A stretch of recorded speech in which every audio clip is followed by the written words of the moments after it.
IB Nation, welcome back to another episode of the Irish Breakdown Podcast brought to you by our friends over at FanDuel. Happy Tuesday. And today we are going to start previewing Notre Dame's final regular season opponent of 2025, which, Brian, it is crazy to say that we're already at the final regular season game, but time flies when you're having fun. And at least the last 9 games have been pretty fun. I'll say that. And Notre Dame is riding a 9-game win streak, man, and they're looking to make it a 10th in back-to-back seasons. So today we are going to preview Stanford. We are also going to talk about keys to victory today as well, with the alternate schedule that we have going with this week, with Thanksgiving being on Thursday. But Brian, before we get into all of that, there was some news released earlier today about some awards finalist lists, and a lot of talk has been going to the Heisman. And I understand why. Jeremiah Love is likely going to be taking a trip out to New York. He has one last opportunity on Saturday night to take advantage of putting on another Heisman quality performance against the Stanford rush defense. But there are some other awards that some Notre Dame players are up for. And before we got started today, a little bit before the show, Leonard Moore was announced as a finalist for the Jim Thorpe Award. And Jeremiah Love was also announced as a finalist for the Doak Walker and the Maxwell Awards. So definitely some good stuff happening for some Notre Dame players. Yeah, and then what's the Jet Award that Jadarian Price was also named a finalist for, which I forgot to put in our list of things to talk about today. So that's my bad, but that's for the top returner in the game. And what's interesting, Trevor, is that obviously the Maxwell Award is one that Notre Dame fans are very familiar with Notre Dame players winning. Obviously, Manti won it back in 2012. Brady Quinn won it in 2006. And then there have actually been 6 different Notre Dame players have won it 7 times. The first to win it was Leon Hart back in 1949. Johnny Latner won it twice in 1952 and 53. Jim Lynch won it in 66. Ross Browner won it in 77. Brady Quinn in 2006 and Manti Te'o in 2012. Notre Dame has never had a running back or a skill player outside of the quarterback win it. A lot of their award winners have been, quarterback. Obviously, Johnny Latner, Brady Quinn, Leon Hart was a lineman. Ross Browner was a defensive end. Jim Lynch was an absolutely ferocious linebacker. So, it's a chance for him to do something that hasn't been done there. The other interesting thing is the Thorpe Award and the Doak Walker Award are awards that a Notre Dame player has never won, even Todd Light, because the Jim Thorpe Award was first brought about in 1986. And Notre Dame has never had a player a defensive back win that, not Xavier Watts, which partially shows just the absolute absurdity of this award, if I'm being completely honest. Some of the voting for this award, like a Cincinnati DB won it in the last year of Sauce Gardner's career. It wasn't Sauce Gardner. Xavier Watts didn't win it. A kid from Air Force won it in 2023. Xavier Watts wins the Nagurski Award as the best defensive player in all of college football, but he's not even the best safety in college football. Whatever. So I don't have high hopes that Leonard Moore is going to win it just because the Jim Thorpe Award is so bad at who it gives out. But he's the best DB in college football, and there's really only 2 guys to me that even deserve to be in the conversation, really. And it's him and with all due respect to anybody else in college football, I mean, it's him and Caleb Downs.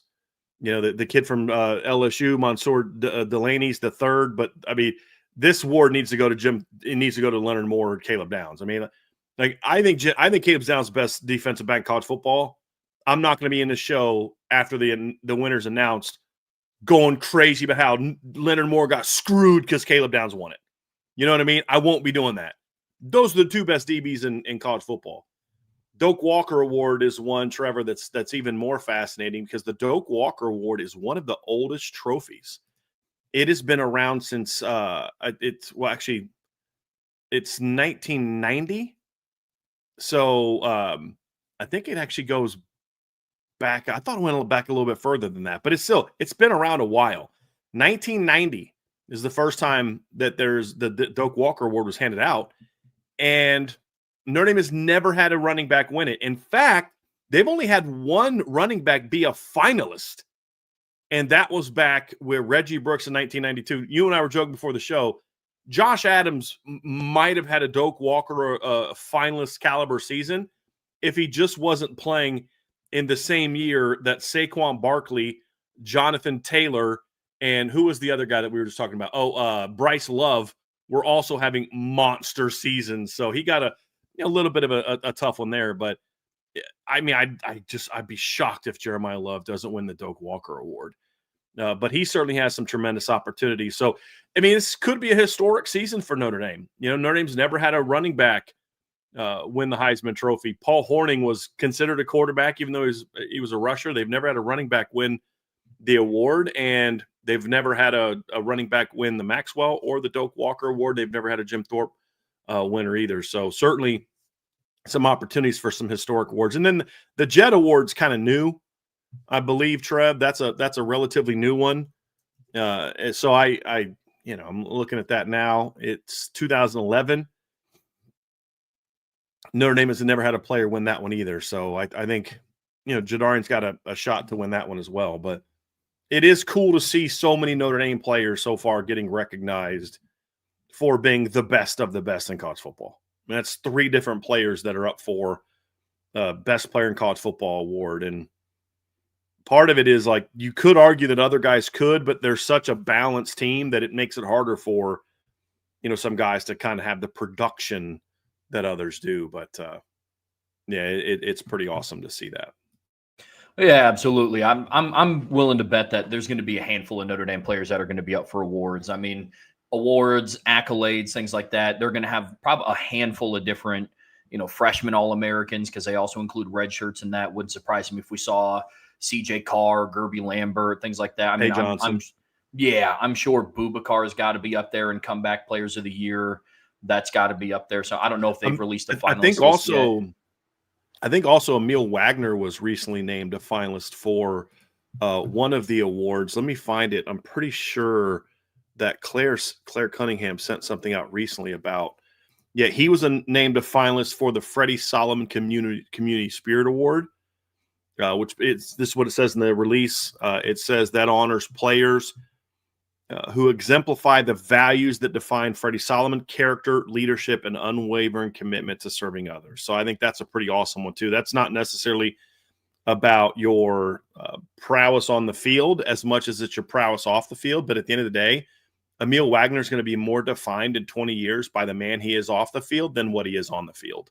And so I think that one also deserves some mention as well, because we, like ESPN and Yahoo Sports, they're quick to talk about players that get in trouble. We don't get enough stories about the kids that do it right. And that's what I always loved about Tom Rinaldi's stuff on ESPN. And now I love what he does on Fox, because he tries to honor the cool stories, the good side of college sports. And there's a lot more Emil Wagners than there are offensive linemen getting arrested. You know what I'm saying? Like we saw down south this past week. So we don't emphasize those enough. But it is a pretty awesome. Just think about Emil Wagner, 2-year starter at Notre Dame, team captain. He's a finalist for an award that basically is about the kind of person you are. I think that's pretty cool. Yeah, I do too. And definitely well-deserved from everything that I've heard about Emil Wagner and people around him talking about his character. It doesn't surprise me one bit, but it is really surprising when you think about how many good running backs have came through South Bend, and there's only been one Doak Walker finalist. That is weird, but again, with a lot of different awards, some of it comes down to timing.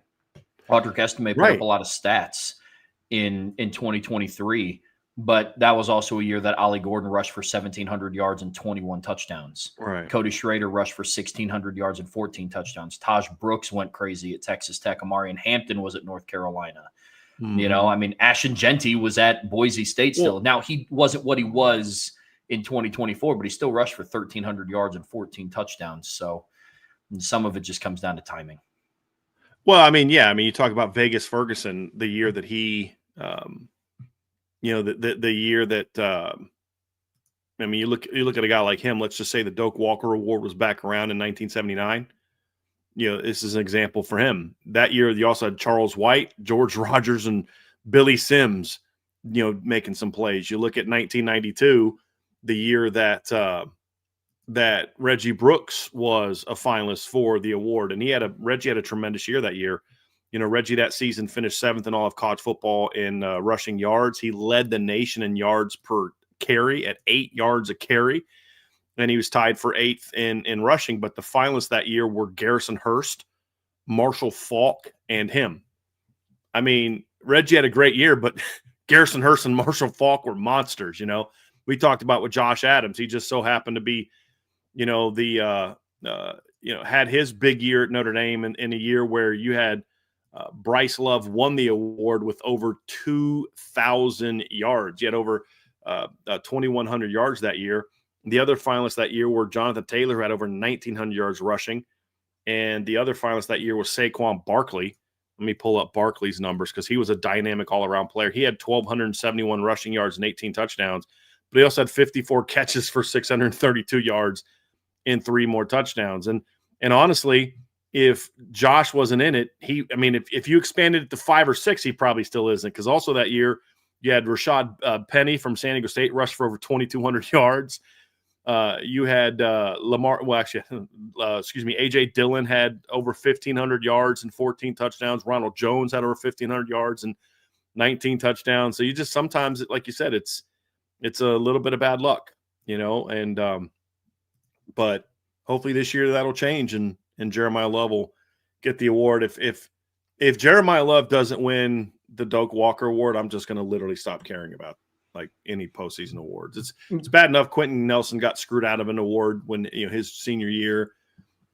Xavier Watts got screwed out of some the last couple of years, but if Jeremiah Love is not the best running back in college football, then I no longer care about what the people that vote for that award think about who the best running back is in college football. Like Audric in 2023, I didn't advocate for Audric being the Doak. I thought he might have been a finalist, but the reality is a lot of Audric's production that year came late. Yeah. He had almost 400 yards in his last couple games, and he had some good moments that season. There's no doubt about that. But he did have that monster game at the end of the year that padded some of his numbers a little bit. Coming into that game, Audric had only been over 100 yards in 2 of the previous 6 games, and he went for 114 against Pitt and 115 against Wake Forest. So he hadn't had really any big games since all the way back in September against Central Michigan. So until that Stanford game, you're not going to win an award by having solid numbers and then having a monster final game. But Jeremiah Love's been having monster numbers for a while. Yeah. As I pointed out in an article that I wrote, Jeremiah Love has a higher yards per game average rushing and total offense, like total yards from scrimmage. He has a higher average in both areas in games against ranked opponents than he does against non-ranked opponents. Even you include Miami. So in the 5 games where Notre Dame has played a team who was ranked when the game was played, Jeremiah Love has averaged 119.2 yards per game, and he's averaged, 151.8 total yards from scrimmage and 7.0 yards per touch, 6.4 yards per rush. That, to me, is the mark of a great player. You are at your best in the biggest moments. And unfortunately for Audric in 23, he didn't really get a chance to do that. Yeah. Partly because of play calling, but then also partly because, the offensive line didn't always do what they needed to do. And, the defense wasn't always doing what they needed to do. Sometimes they'd fall behind and, or just you couldn't protect him with the pass game enough. But, his big games were like against Stanford, Central Michigan, NC State, teams that were okay, but, in some instances, but none that were really good. Jeremiah's been at his best in big games, and he's had over 100 yards of total offense in every ranked game since Miami. And even the Miami game, he had over 60 yards of total offense. They like to point to the 33 rushing yards, but he had 4 catches in that game as well. And, but again, that was more about opportunity than anything else.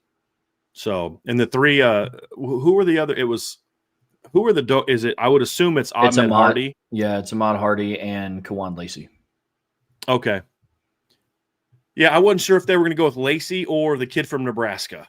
I was curious to see who they were going to go with on that one, but I think they got the right 3. I was just about to say really I don't have any quaffle with the finalists. It's just if Love doesn't win it, then I don't know what the criteria is to be the best running back in college football. Yep. But I mean, flat out, you talk about performance in big games. It makes sense why he is a finalist as well for the Maxwell Award. And it's, the Maxwell Award finalists are also what the Heisman finalists are. And I went and looked before this, and on FanDuel, Jeremiah Love still has the third best odds to win the Heisman behind Fernando Mendoza, who actually has minus odds to win that one. Fernando Mendoza is at minus 125 odds to win the Heisman. Julian Sainz at plus 400, and Jeremiah Love is at plus 450. So right on the heels of Julian Sainz at Ohio State. So he's definitely in the window. Odds are he's going to be making that trip out to New York. But again, you point to performance in big moments. And I think that's another edge that Jeremiah Love has over both Julian Sainz and Fernando Mendoza. Now, both quarterbacks will have an opportunity to kind of right that ship a little bit, because odds are they're going to play each other in the Big Ten championship game.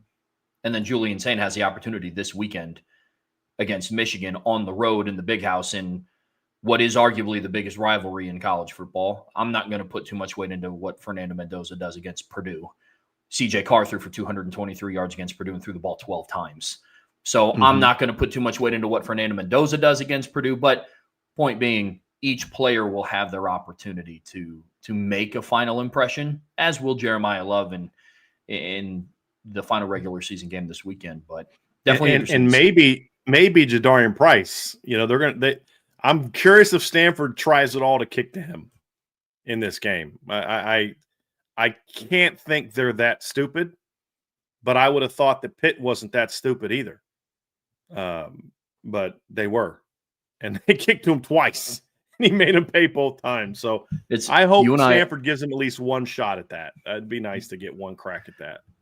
You and I were talking about it after the USC kickoff. We were just like, there's like odds are a team's not going to, right? We were both like, I mean, somebody will.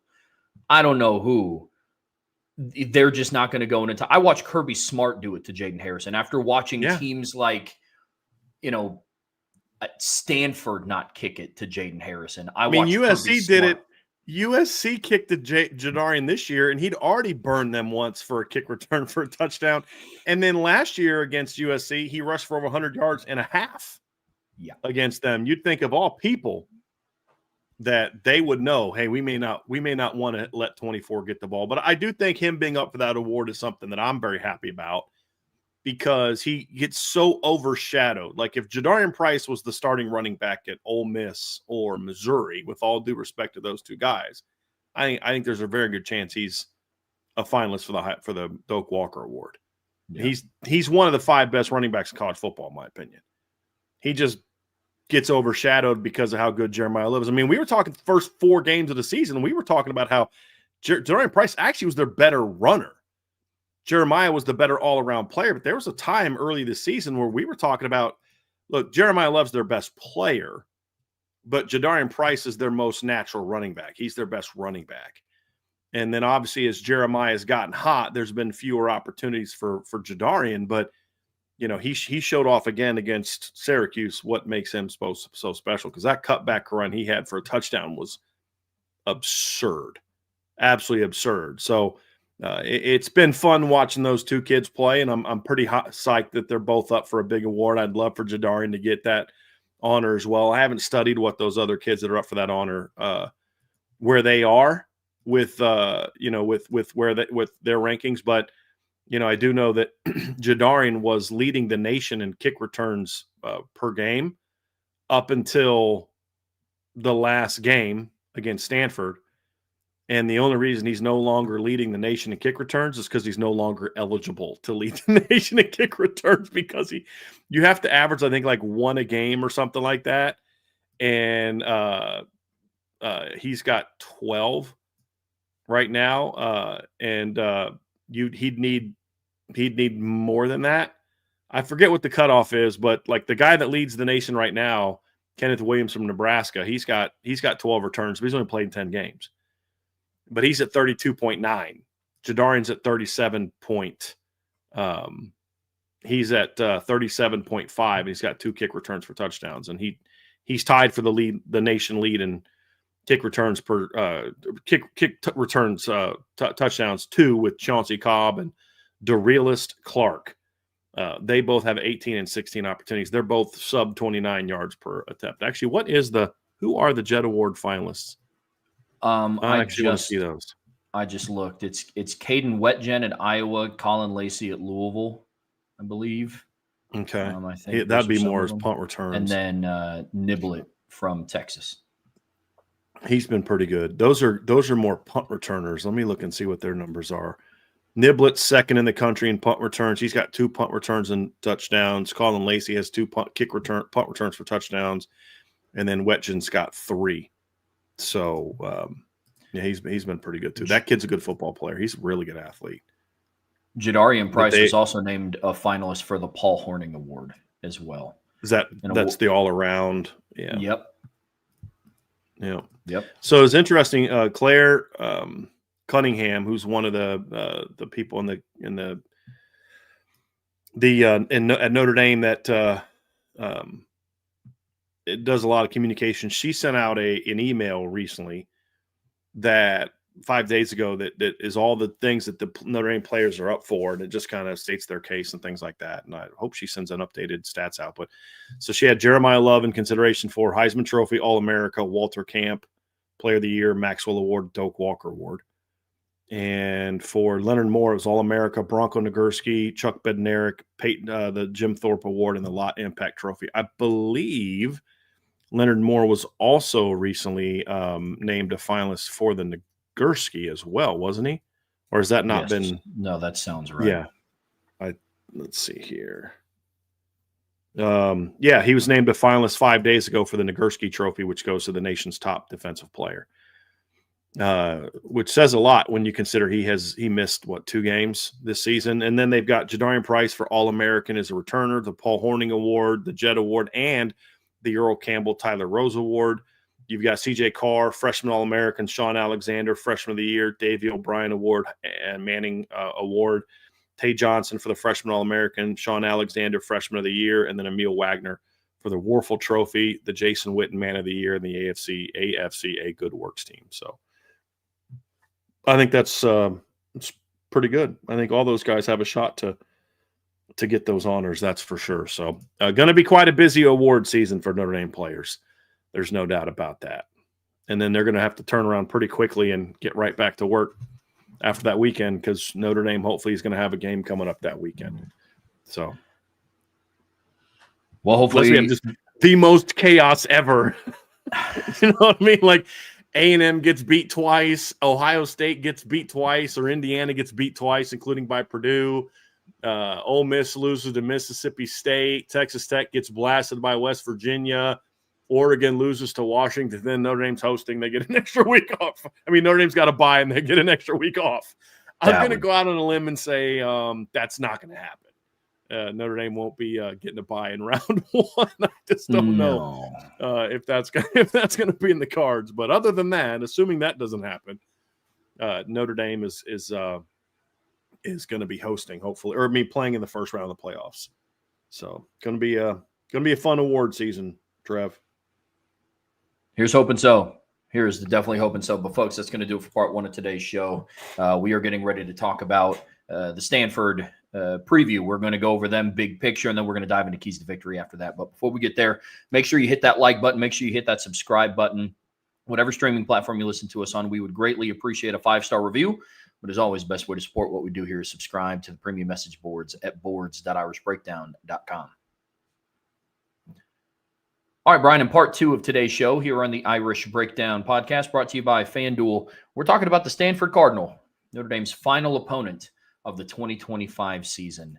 And this is a very interesting matchup. First and foremost, it's interesting because the kickoff is at 10:30 p.m. at night, Eastern time. You can watch it on ESPN. Right now, Notre Dame is favored by 32.5 points. The over-under is set at 51.5 by our friends over at FanDuel. But outside of just the kickoff time, this is an extremely interesting matchup, more so from the Stanford side because they've just had a crazy season. And the craziness of their season, unfortunately for them, did not start on the weekend of August 30th.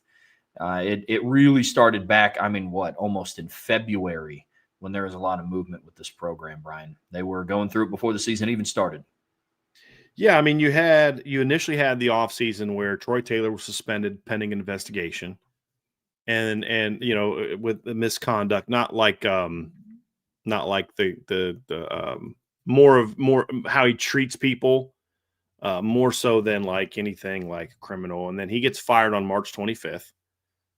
And then they name Frank Reich the interim coach, and he's only going to coach for a year. And then they're going to open up the search. And then, that kind of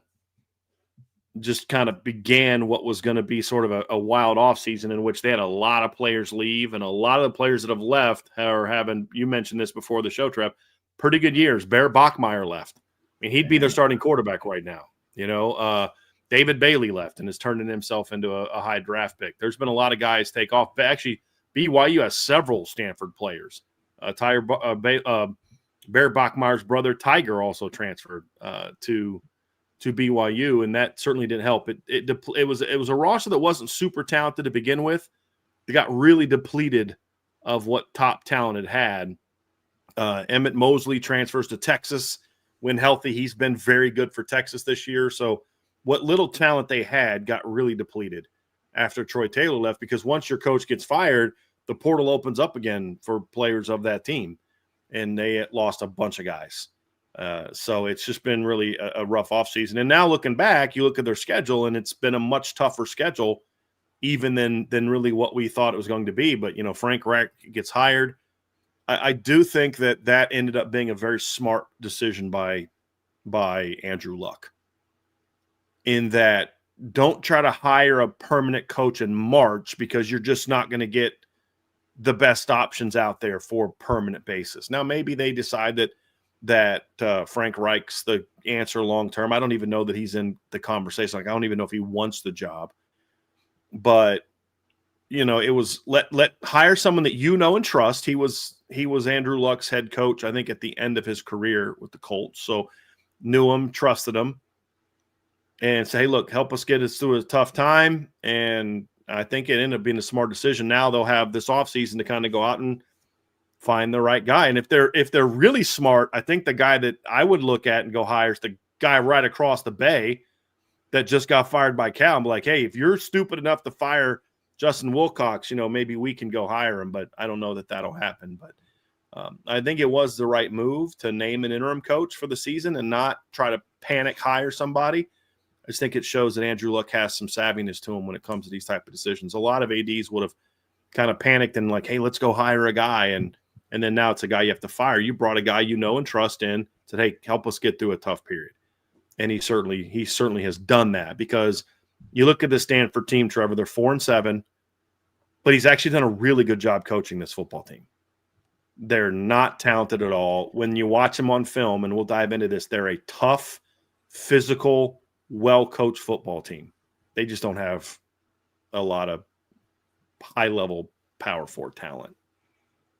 Yeah, the move by Andrew Luck to bring in Frank Reich was definitely a long-term move. And I think that shows that Andrew Luck kind of has the chops to be the GM for that program, because when you look at you always hesitate when you bring in an alum to a high-chaired position, because the thought is like, all right, got to turn this around now. Like this, I played here. I know how good this place can be. We got to turn this around today. And Andrew Luck had enough self-awareness to, hey, look, it's March. We're not going to be competing for the ACC title in August. We're not going to be vying for a playoff spot in August. So let's kind of get our bearings about us. Let's get our feet under us and kind of evaluate where we're at. So I agree with you wholeheartedly. That was definitely the move. But look, I wrote this in some articles really throughout the week that are going to be coming out a little bit later, that Stanford has a better record than I thought they were going to have. Like, wholeheartedly. Remember after they lost to Hawaii, we were like, they may not win a game. Yeah. I mean, we literally had that conversation on the show. Now, what one thing that I think points out, Trevor, is that this schedule that they have is much tougher than we thought it was going to be. I did not see Hawaii being a 7-4, potentially 8-4 football team this year when the season started, because Hawaii's really struggled. And Timmy Chang has done a heck of a job at his alma mater. They pounded San Diego State a couple weeks ago. If they beat Wyoming at home this weekend, Wyoming's 4-7. Hawaii will finish 8-4. You know, with wins over Stanford, Air Force, Utah State, San Diego State, who's 8-2, 9-2. So, you know, and then of course BYU is a really good football team. Virginia's a lot better than we thought. And we're like, man, you got pounded by Virginia. Like, Virginia, how good is Virginia? Well, it turns out Virginia's a pretty good football team. You know, lost at SMU, lost at Miami, lost at home to Pitt. The only really like bad loss that they have is the home loss or the road loss to North Carolina, who stinks. Yeah. And then they beat a good Cal team this weekend. So beat Florida State at home. So they've had a much tougher schedule than maybe we thought that they were going to have. And they've battled. They haven't been overly competitive in most of those losses, at least not for 6 quarters. They've been competitive in a couple of those games up until halftime. And then they just run out of juice in the second half. But this schedule ended up looking a lot tougher than maybe we thought it was going to be at the beginning of the season as well. Oh yeah, when we were going through our conference predictions, I honestly think I had Stanford at 2-10. I think, with wins over Cal and Hawaii. Just because I mean, Cal at one point in the offseason didn't have a running back room. Not like a bona fide starter in the running back room. I mean a running back room. A scholarship running back, yes. I mean, wild. You know, but I didn't see them beating Florida State. You know, I did not see them beating Boston College. I had high hopes for Boston College this season after their 7-6 year last year. Turns out wrong on that. But you know, Stanford is a very interesting team when you start to look at how they've done. I mean, yes, you look at the overall record, 4-7. They're probably not going to make a bowl game. Most likely going to end the year 4-8. Totally get that. But all 4 of their wins have came at home. There's a 4-1 football team at home, and the only time that they've lost at Stanford was against a pretty good Pitt team. I mean, Pitt beat Stanford by what did they beat Georgia Tech by? It was 42-28, so by 14. 14, yeah. And Stanford. They were up 28-0 at one point in time. Yeah. Yeah. I mean, and Stanford played them to where they lost by 15, just a point less. And so, not comparing losses here, but they are a scrappy football team. But when we go and we dive into this team and we start taking a look at what they've done, Stanford is who I believe mainstream media try to convince people Notre Dame is. Like just a bunch of smart, tough, gritty kids that they're coached well and they play hard. No, like that's Stanford.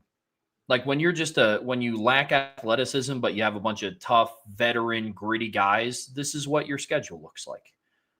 This is what your record looks like. You'll sneak a couple. You know, Florida State had more talent than Stanford, but Stanford ended up winning. Why? Because they're a more disciplined football team. And arguably a more bought-in football team to an interim head coach and what Florida State was at that point in time to Mike Norvell. Oh, yeah. Crazy to have that conversation. Yeah. But this is a very interesting football team to look at, Brian. Well, to your point, Trevor, I mean, like the Pitt-Stanford game, which was recently and in the middle of Pitt's hot streak, it was 21-13 at halftime.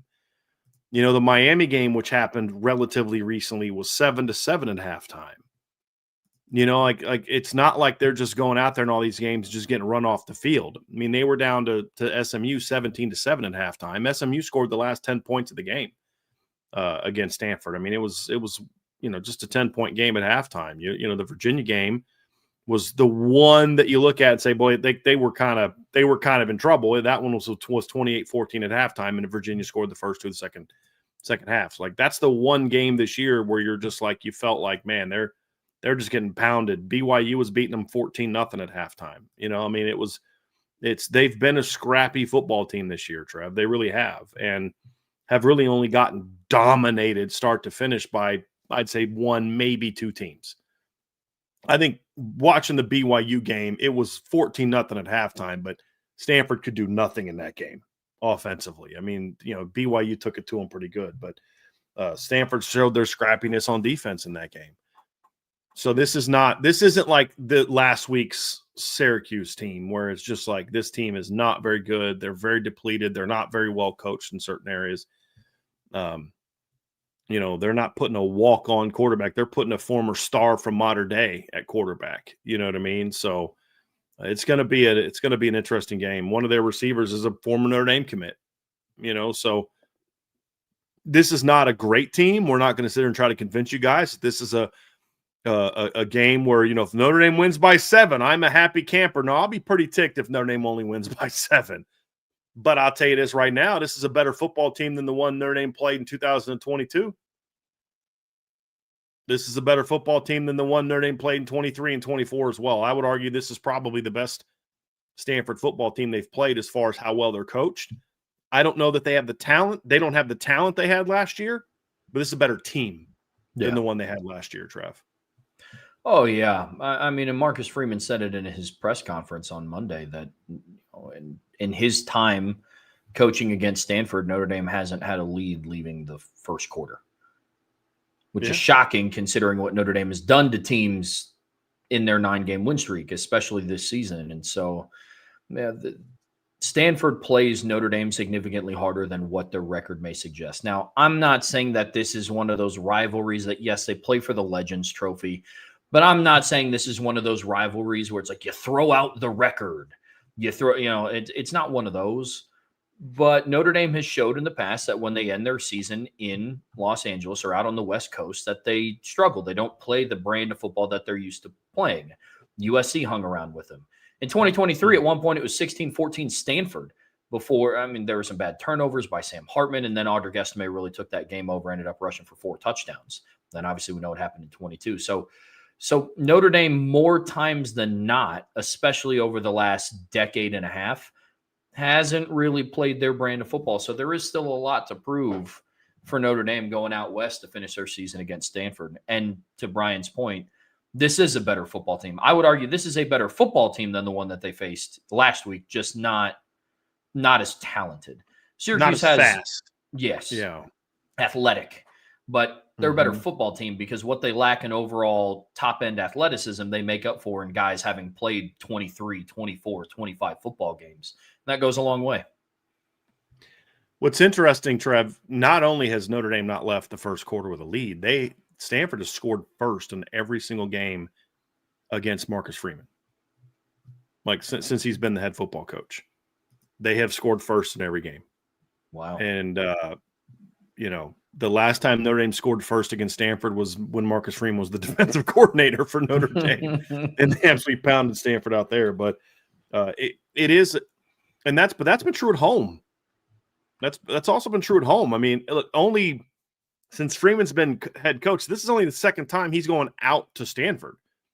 The other 2 times they played at home, now Notre Dame dominated Stanford last year, but it took them a quarter to get there. That was kind of how last year's team was, though. I mean, we talked a lot about this. It was 14-3 on Florida State until they threw a touchdown pass to Mitchell Evans late in second quarter, and then they kind of ran away with it. You know what I mean? Like last year's team, just for whatever reason, were even slower starters than this year's team is. Like, last year's team, like the only game where they jumped on a team early was Purdue, and even then they didn't score on 2 of their first 5 possessions. They kind of put that one away late second quarter. This team has had far more games where they've come out and jumped all over people. Not as consistently as we'd like, but certainly more so than last year's team, Trev. But as we said, this isn't a Stanford team that you look at and say, boy, I'm worried about them beating Notre Dame. I'm not. What I'm concerned with is, can Notre Dame play the way they're capable of? That's more of where I'm at with this. Yeah, I'm with you. You and I see that the same, man. Well, let's dive into what Notre Dame is going to be facing. And let's first look at the Stanford offense, which there's no other way to explain this here, Brian. The Stanford offense has just been bad this year. I mean, I've tried to think of a way to say that a little bit more nicely, but it's honest. I mean, and I think the rankings reflect exactly what we see on the field. Yeah, I mean, you look at this, Trevor, and this is a insanely large mismatch. When you look at the Stanford offense against the Notre Dame defense, it's a really bad mismatch. This is a team that ranks 124th in the country in scoring offense. This is a team that ranks 124th in the country in total offense, 128th in yards per play, 133rd in rushing. It's only 136 teams.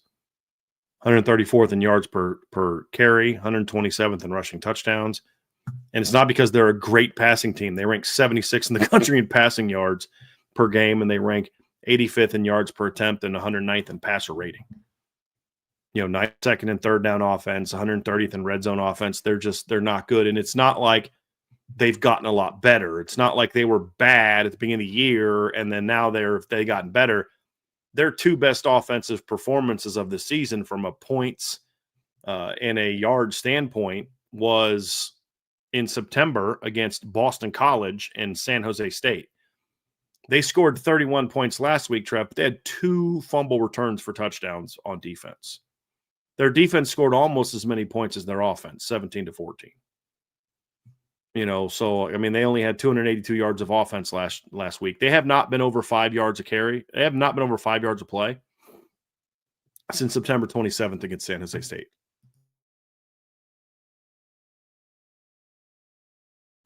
Yeah. I mean, yeah, that's rough.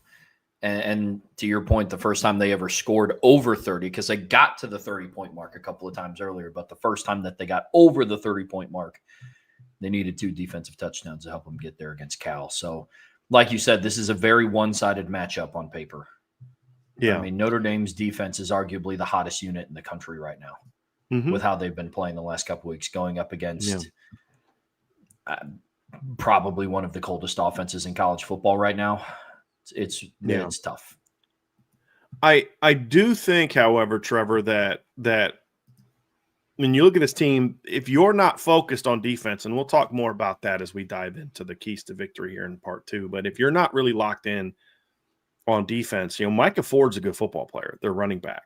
I mean, he's a good football player, and we talked about him last year when he was a freshman. He was a kid that we talked about, coming into that game, like, hey, you better be prepared for this kid. Him and Chris Davis were 2 kids that we were very high on. Micah Ford obviously still around, and his numbers won't blow you away. He's got 643 rushing yards, 4.4 yards per carry, but he's had a couple big games, and his issues have been more about the offensive line than him. I mean, he went 17 carries for 157 yards, 9.2 per carry against Boston College. Like he outperformed what Jeremiah Love did against Boston College. He went for 150 yards last week on 29 carries against Cal. He didn't play against Miami and Pitt. So that he's a good football player, and if you're not locked in, he will hurt you. Elijah Brown is a better athlete than what they had at quarterback, and he's a kid that passed for 284 yards and a touchdown against North Carolina. Came off the bench against Pitt, went 10 of 14 for 108 yards and a touchdown. If you guys remember Elijah Brown, former 4-star recruit, was a stud quarterback at Mater Dei out in Santa Ana, was the kid that replaced Bryce Young at Mater Dei. He's a talented kid. This will be, I think, his 3rd start. I believe this game will be his 3rd start. I don't understand. Trevor and you have talked about this. We don't understand why they didn't start him at the beginning of the year. I will not understand that. You will never convince me that was a smart decision. Ben Gold-Branson is not a good football player. And, I think this is who should have been at quarterback all season. The problem that both quarterbacks had, however, is there's not a lot of big-time playmakers at receiver against some of the better teams. But, again, Trevor, there's quality football players there that if you're not locked in and focused, they can hurt you. C.J. Williams at wide receiver, former Notre Dame commit, got 58 catches for 735 yards, 6 touchdowns. He's coming off of really 3 great games in a row. CJ's in those last 3 games has caught 18 passes for 137 the last 2 games, 122. So it would be 259 yards and 4 touchdowns against Pitt, Miami, and Cal. He had 7 catches for 122 yards and 2 touchdowns against Pitt. He also had back-to-back 100-yard games in the loss to Virginia, the win over San Jose State, and then the loss to SMU. So CJ's had some very good moments this year. He's a former 4-star recruit. Sam Roush at tight end, 45 catches, 472 yards, 2 touchdowns. And then Bryce Farrell's their slot player. He's a very shifty player. He has got 27 catches for 440 yards on the season, and has been a good football player for them as well. So now he didn't do much in the last game. He's been a little banged up here down the stretch, but he's also a pretty good football player. that, you have to account for. And, Caden High had a really impressive outcut for a touchdown against Miami. So there's solid weapons there. They just don't have the big time playmakers that can make up for the fact that they just can't run the football with any kind of consistency. And that's what hurts them. But if you don't play disciplined football, there are some players that can hurt you with Elijah Brown in at quarterback, in my opinion, Trevor. I don't know if you agree or disagree with that statement, but that is the one caveat I'll say. We're talking about how bad they are, and they are. I think a lot of that comes from up front. Their skill talent is not as bad as their stats show. It's been their line that's been the problem, and the quarterback play up until recently. Like I said, I think they're more dangerous today than they were when Ben Gulbranson was their quarterback. Yeah, it's not a mystery that C.J. Williams, Micah Ford, and Sam Roush all got an uptick in performance when they made a quarterback switch. It's not a coincidence. Elijah Brown's going into his third start, so he started on the road against North Carolina and then at home against Cal. And C.J. Williams had 6 for 61 and a touchdown against North Carolina and 5 for 76 and a touchdown against Cal. Sam Roush had 6 for 49 against North Carolina. Didn't do much against Cal, but then the week before that against Pitt, the one thing I told you, Brian, before we got started on the show is the thing that's impressed me about Sam Roush is he's had some of his better performances against the better teams on their schedule. Didn't do much against Hawaii, didn't do much against San Jose State. Caught a touchdown, but outside of that, not a whole lot. He had 104 receiving yards against Pitt, 63 against Florida State, 89 against SMU, and 79 and a touchdown against Boston College. So against some of the more talented teams or the better teams that they faced on their schedule, Sam Roush has actually performed pretty well. And now that Micah Ford's getting some assistance in the passing game from Elijah Brown being inserted into the starting lineup, in the last 2 games, he's had 17 for 68 and then 29 for 150 and a touchdown. 218 of his 643 yards came in the last 2 games. It was a switch that needed to happen way before the start of November. Way before then. Mm-hmm. But now that they've made that switch, this is a team that can take chunk plays on you. And look, this isn't me saying that from the mindset of if they don't account for Elijah Brown, they could lose. I don't see them losing this game. But like we talked about almost all day in yesterday's show, this is about the how. We've been talking about this for a month and a half. It's how you win. How. And you can't wait until the last regular season game to mess the bed and really just kind of have a sleepy game, in your final opportunity to make an impression on the college football playoff committee. So have to be disciplined, have to play sound. If they do, then I think that a lot of these stats that we're seeing on offense are going to hold true. But yes, I agree with you. Overall, their skilled talent is very but it is by far the strength of this team because the offensive line, Brian, to your point. Yeah, it's the strength of the offense. Yes, for sure. As we've said this with a lot of teams. If this was a 7-on-7 game, it'd be a little bit more competitive. Yeah. But they just don't stack up well. Their offensive line's not good, and the Notre Dame defensive line is playing big-time football. Yeah. So that's yeah.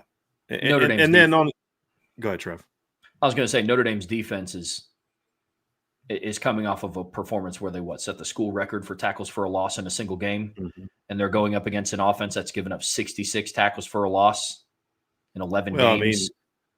Look at that stat from the bottom fifth, fifth from the bottom. Yeah. Stanford ranks 132nd in sacks allowed. Notre Dame ranks 9th in sacks. Stanford ranks 92nd in the country in turnovers lost. Notre Dame ranks 9th with like that. That's it right there. They're they're going to struggle. They're going to struggle. Getting anything going on offense if the Notre Dame defensive line plays well, which we'll get to that when we get to the keys to victor here in part 2 of our show. But I did want to look at the Stanford defense as well, Trevor, because the numbers aren't a whole lot better there with one exception. The one difference about this is the one area that you can point to and say they've actually been good in an area. They've had a couple games here and there running the football. They've had some games here and there throwing the football. They're not good in either area as far as like any kind of consistency. The one thing you can say about Stanford all year, they've been pretty good in the run game and they've been pretty good in the red zone all year. And that is something that you have to point to. But again, on paper, this is just as big of a mismatch on paper as what the game is against the Notre Dame team. I'll say this about Stanford's defense, though. If you like old school football, if you're someone who felt like the 1980s and 1990s was the golden era of football, where like middle linebackers were big physical guys and played downhill and were smart, you're going to love this middle linebacker that Stanford has, Matt Rose. Like, he is a throwback. He is a player, a modern player that was better suited for 20 years ago. It's kind of like, how we talked about like in Manti Te'o. He is an old school, smart, heady, always around the ball, 97 tackles on the year kind of kid, 6'2", 230, 8 tackles for loss, 3 sacks. Just not an elite athlete, but a really darn good football player. And a big reason why Stanford's so good against the run, they're very aggressive with how they use their linebackers against the run. And their defensive coordinator, Trev, what's his name? You and I were talking about it before the name. Bobby April. Former linebacker for Stanford. But he knows we're small. I mean, he's saying, look, guys, we're a very small football team. We're 270, 280 at spots along the offensive line. Like, I'm actually going to pull up, see if I can find I got Stanford's depth chart here in one of my thousands of tabs that are open while I'm doing work today. It's not, they've got 270 pounders playing on the D line, and not one like Notre Dame has with Donovan Heinisch. Like, they're across the board, just small. Their best interior defensive lineman is Clay Patterson. He's 6'3", 280.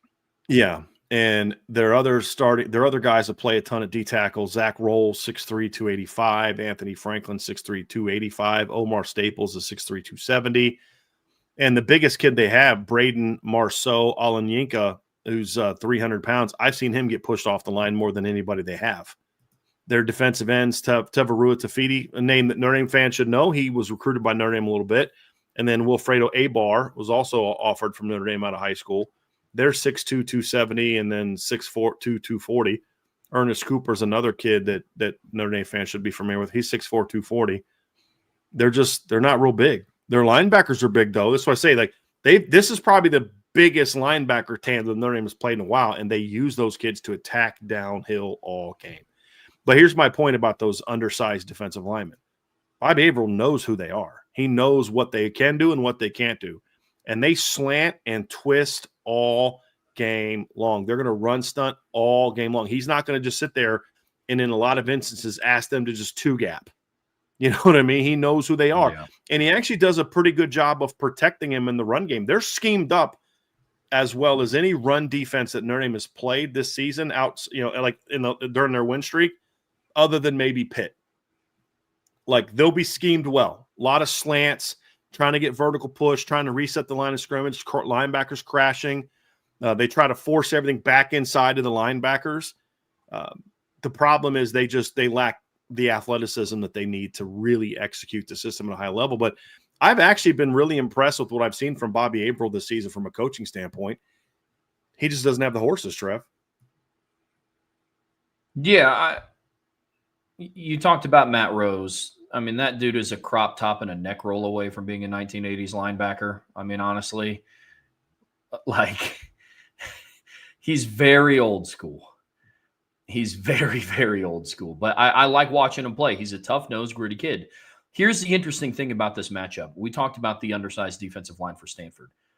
Those have been the defensive lines that have given Notre Dame problems in the run game. As odd as that is to say, after they face guys like Cameron Ball and Ian Gefford and super long 290-pounders at USC and, guys like that, the undersized interior defensive linemen have given Notre Dame some issues this year.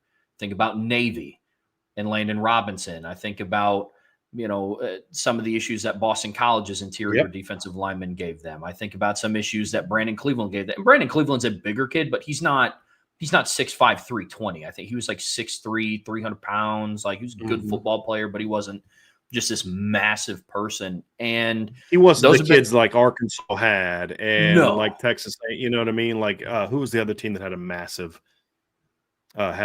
nose tackle? Somebody team had like a 400-pound guy. It was Arkansas. Yeah, Yeah, because they just we talked about how the other kid we liked, Cameron Ball. was not even close to their being their biggest defensive lineman, and he's like 350. You know what I Yeah. mean? And he was not even Yeah. close to being their biggest guy. They Yeah, pushed him all around the field. Yeah, he was 37 pounds lighter than their biggest defensive tackle, and Cameron Ball was 350. I mean, Mhm. Notre Dame kind of had their way, pushed them around. They didn't get any pressure in the run game. It's been the smaller D lines. But I'll say this about Stanford's rush defense. I'm a believer that to have like a good rush defense, and that's what Stanford had. It's not elite. It's not top of the top. I mean, you see it in the numbers, Not 25th in Pitt. yards per game, 34th in yards per rush, 40th in rushing touchdowns allowed. They don't create a whole lot of negatives, but to counter that, they don't give up a lot of big runs. They rank 9th in the country in runs at 20 yards are allowed. When you just have what Stanford has, gritty, hard-nosed, smart, experienced football players combined with a good scheme, you can just have a good rush defense, like a quality rush defense. And that's what Stanford has. Unfortunately, the lack of athleticism, top-end speed, things like that, especially on the back end, Brian, that's where this defense really starts to fall short. Yeah. That's why even though they have a good rush defense, they rank 86 in the country in points allowed. It's unfortunate. Because part of what they do is they want to keep things in front of them and funnel everything back inside. The problem is that then exposes their secondary a little bit, and they don't have the horses on the back end of their defense. I mean, they've got good kids. Jay Green's a guy that you listen to their press conference this week. The media rave about what kind of guy he is and all that. You can't run the way you need to run when you're playing a team like Notre Dame. I mean, Colin Wright's a nice player. Brandon Nicholson's a nice player. Che Ojorikre from Georgia is a big, tall, 6'2", 200-pound cornerback, but he just can't run the way that you need to run to play against Notre Dame. And Mitch Legber's a good football player. But, Trev, this is the same story we were saying last year about Stanford coming into that game. Same exact story, where, we're talking about, this Stanford team that's scrappy and they're well coached and, they've got good players and they're not an easy team to run on. They shut down TCU's run game, shut down Syracuse run game, shut down Virginia Tech's run game. Clemson had 150 yards, but they needed 30 carries and they had one big run on them. Like, that was a scrappy run game. And then Notre Dame just came out and ran all over them. Why? Because Notre Dame used their speed to their advantage. And that's really what this game is all about. I mean, they were throwing over top of them. They were throwing outside of them. And then they were using their speed to attack them with the run game. And that's the same scenario right now. For Notre Dame, it's just this is a team that's smart. They're coached well. They just don't have guys. I'll tell you right now, if Bobby Averill had some of the talent that they had, back when he was playing at Stanford. Well, let me look up Bobby Averill's college stats real quick, because he was a Harbaugh guy. I know. Let me see here real quick. So no, let me see here. Hold on a second. I thought he played at Stanford. Give me a second. I guess it's Bobby April. Okay. See here, I'm thinking it's Bobby Averill, their former linebacker they had. This is not who I thought he was. But anyway, so I take that back. But if they had some of the talent they had on defense during the Jim Harbaugh era, this defense would be a lot better, because Bobby April has got them coached pretty well. Like, they're schemed pretty well. They just don't have the horses to carry out what he's asking to carry out, and that's the problem. Oh, agreed. I mean, even if he had some former Notre Dame players in the past, and no, I'm not talking about Jeremiah Owusu-Koramoah or Manti Te'o or Jalen Smith. I mean, if he had a linebacking core consisting of like Dan Fox and Carlo Calabrese, and he had some defensive linemen in there that were like quality pieces, but not, earth-shattering game changers, and yeah, this would be a very good defense. Absolutely, I'm with you there completely. But look, top to bottom, this matchup favors Notre Dame. We were having very similar conversations in 2024. I think this is going to be another one of those games. And no, I'm not saying that the final score is going to be 70-7, but I think that this is going to be one of those games that Notre Dame's athleticism looks to really shine. There's been a common theme over the last couple of weeks where it's like, Pitt didn't look that slow against Georgia Tech. It kind of looked that slow against Notre Dame, though. Yeah. NC State really didn't look that slow against Florida State, but they did against Notre Dame, though. It's a lot of I think this will be another one of those games like that. I really do, because it's where they're at, man. I mean, it really is. So that's a look at Stanford, and then kind of how they stack up against Notre Dame. It's just another one of those games where this is about Notre Dame, not about Stanford. Yeah. And that'll lead us into part 3 of today's show. So why don't you go and wrap this part up, Trev, and then we'll get into part 3, the keys to victory, the fun part of the show today. Yes, we will. We are getting ready to talk about keys to victory. Again, we just got done previewing Stanford, Notre Dame's final opponent of the regular season, a team that our friends over at FanDuel have Notre Dame favored by 32.5 points. So they're not expecting this one to be overly close. But we are getting ready to talk keys to victory. But before we get there, folks, make sure you hit that like, hit that subscribe, hit that notification bell so you know whenever we go live. Whatever streaming platform you listen to us on, we would greatly appreciate a 5-star review. But as always, the best way to support what we do here is subscribe to the premium message boards at boards.irishbreakdown.com. All right, Brian, in part 3 of today's show, we are going to talk about Notre Dame's keys to victory on offense. Quick refresher, we are talking about the Notre Dame-Stanford game here on the Irish Breakdown podcast, brought to you by FanDuel. And where we always start with keys to victory in this one, man, kind of goes back to what we talked about yesterday. And before we kind of dive into the individual keys of what Notre Dame is going to have to do, this is their final statement on offense. Really, obviously, final statement on offense and defense, but their final statement to really stake their claim as a dominant team before that's their last sample size that they hand off over to the committee and then just kick back and watch some football during championship weekend. So big game for Notre Dame's offense. It is. I mean, this is an interesting game because part of me wants to be able to focus on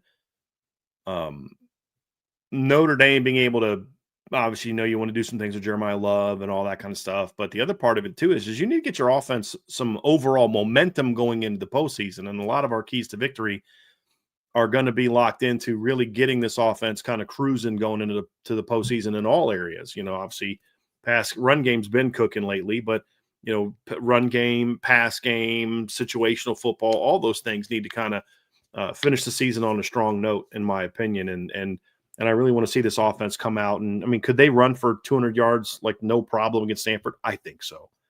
But I want to see them come out and do more than just run all over Stanford. That'll be part of what we talk about. But I want to see the offense as a whole really get into a rhythm. And I think it'll be good to give CJ Carr a nice, strong finish to the regular season as well.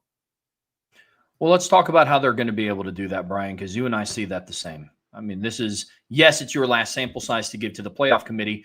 This is also their last chance in a game scenario to kind of really start to fine-tune the things in between, the postseason and the final regular season. About a month to figure some stuff out if they make the playoffs. And so this is your last in-game sample size to get good film out. There's only so much you can take away from practice and scrimmages and things like that. So how does Notre Dame do that? And obviously, key to victory number 1 on offense, this team has to start fast.